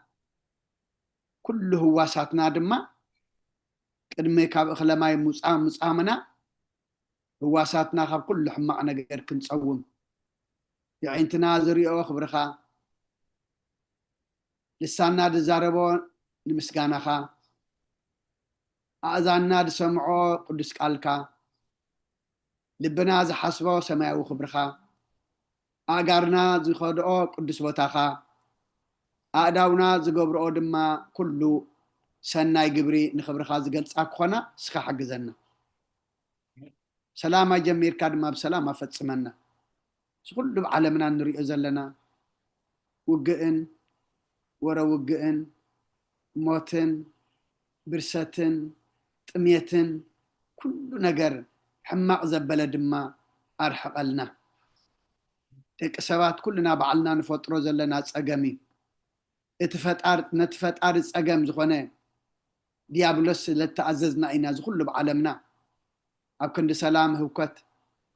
أبكند هوت موت أبكند هنسات برسات أبكند مخسب كسارة نريء زلنا مع أملاخنا حجون ناتكاغن كون نسخ حق زلنا نتم كلهم أمل عالم زلو سبا سلطانات أملاخنا سنايك حسبو صبوكم النيو كاب تعبيت كوصو كاب أننت كلاعقو كم من كما يمبال من كم يجزي أبيهر كبلو حجون كلهم بصحيهم كلنا ما بصحنا أملاخنا خالقنا تأمتنا نفسنا خين رسعنا احنا ما أملاخنا سخ حق زلنا أب حمام زلو بسألو ذكرنا زبولنا أملاخنا اسمعتهم نفلتهم زي نفلتهم نسخان كلهم تفلتهم يخمو حمام مفوس سقايا مقلل أسرات فتح زنانا أنا تعرفوا من قصة غور السم ترى لسينا مسقي زلو ناي برخات إتكازر قحلهم أو وفر زلو دحني اتولنا أما قشا زلو دما دحن ملسلنا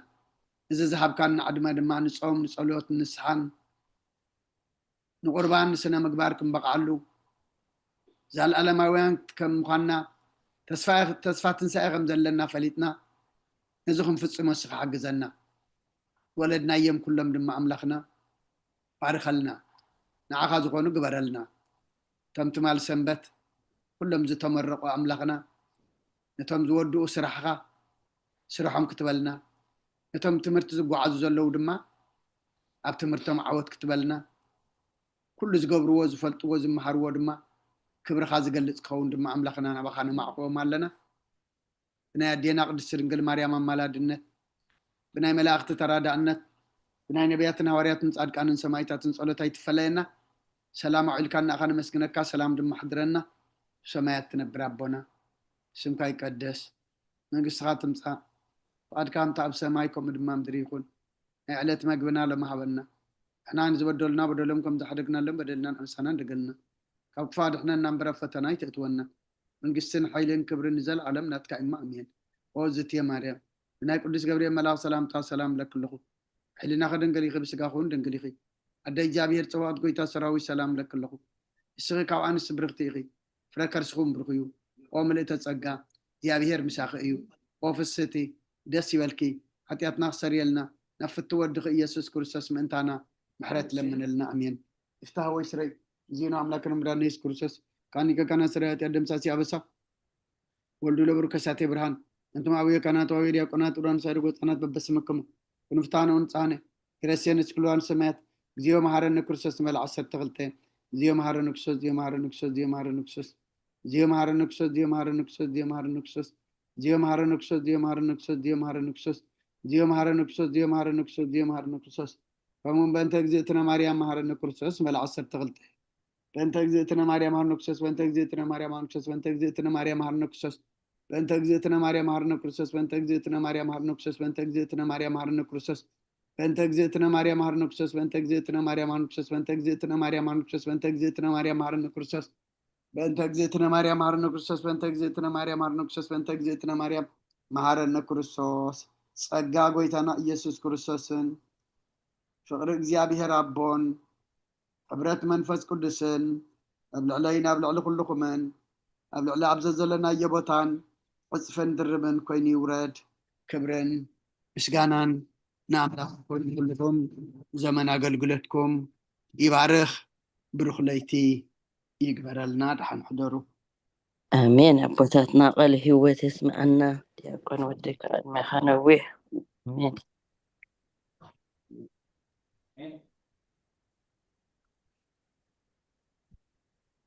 جميل زفت سمنا أملاخنا كبر المسكانان يقولنا بروخ ليتي كابو بوتاتن كاب كلهم دكنا بزحت ما هي رمسيه يغني اللي بروخ ليتي برخليت بنا قادم تخم سمعنا رتابنا نبركم أي مثلا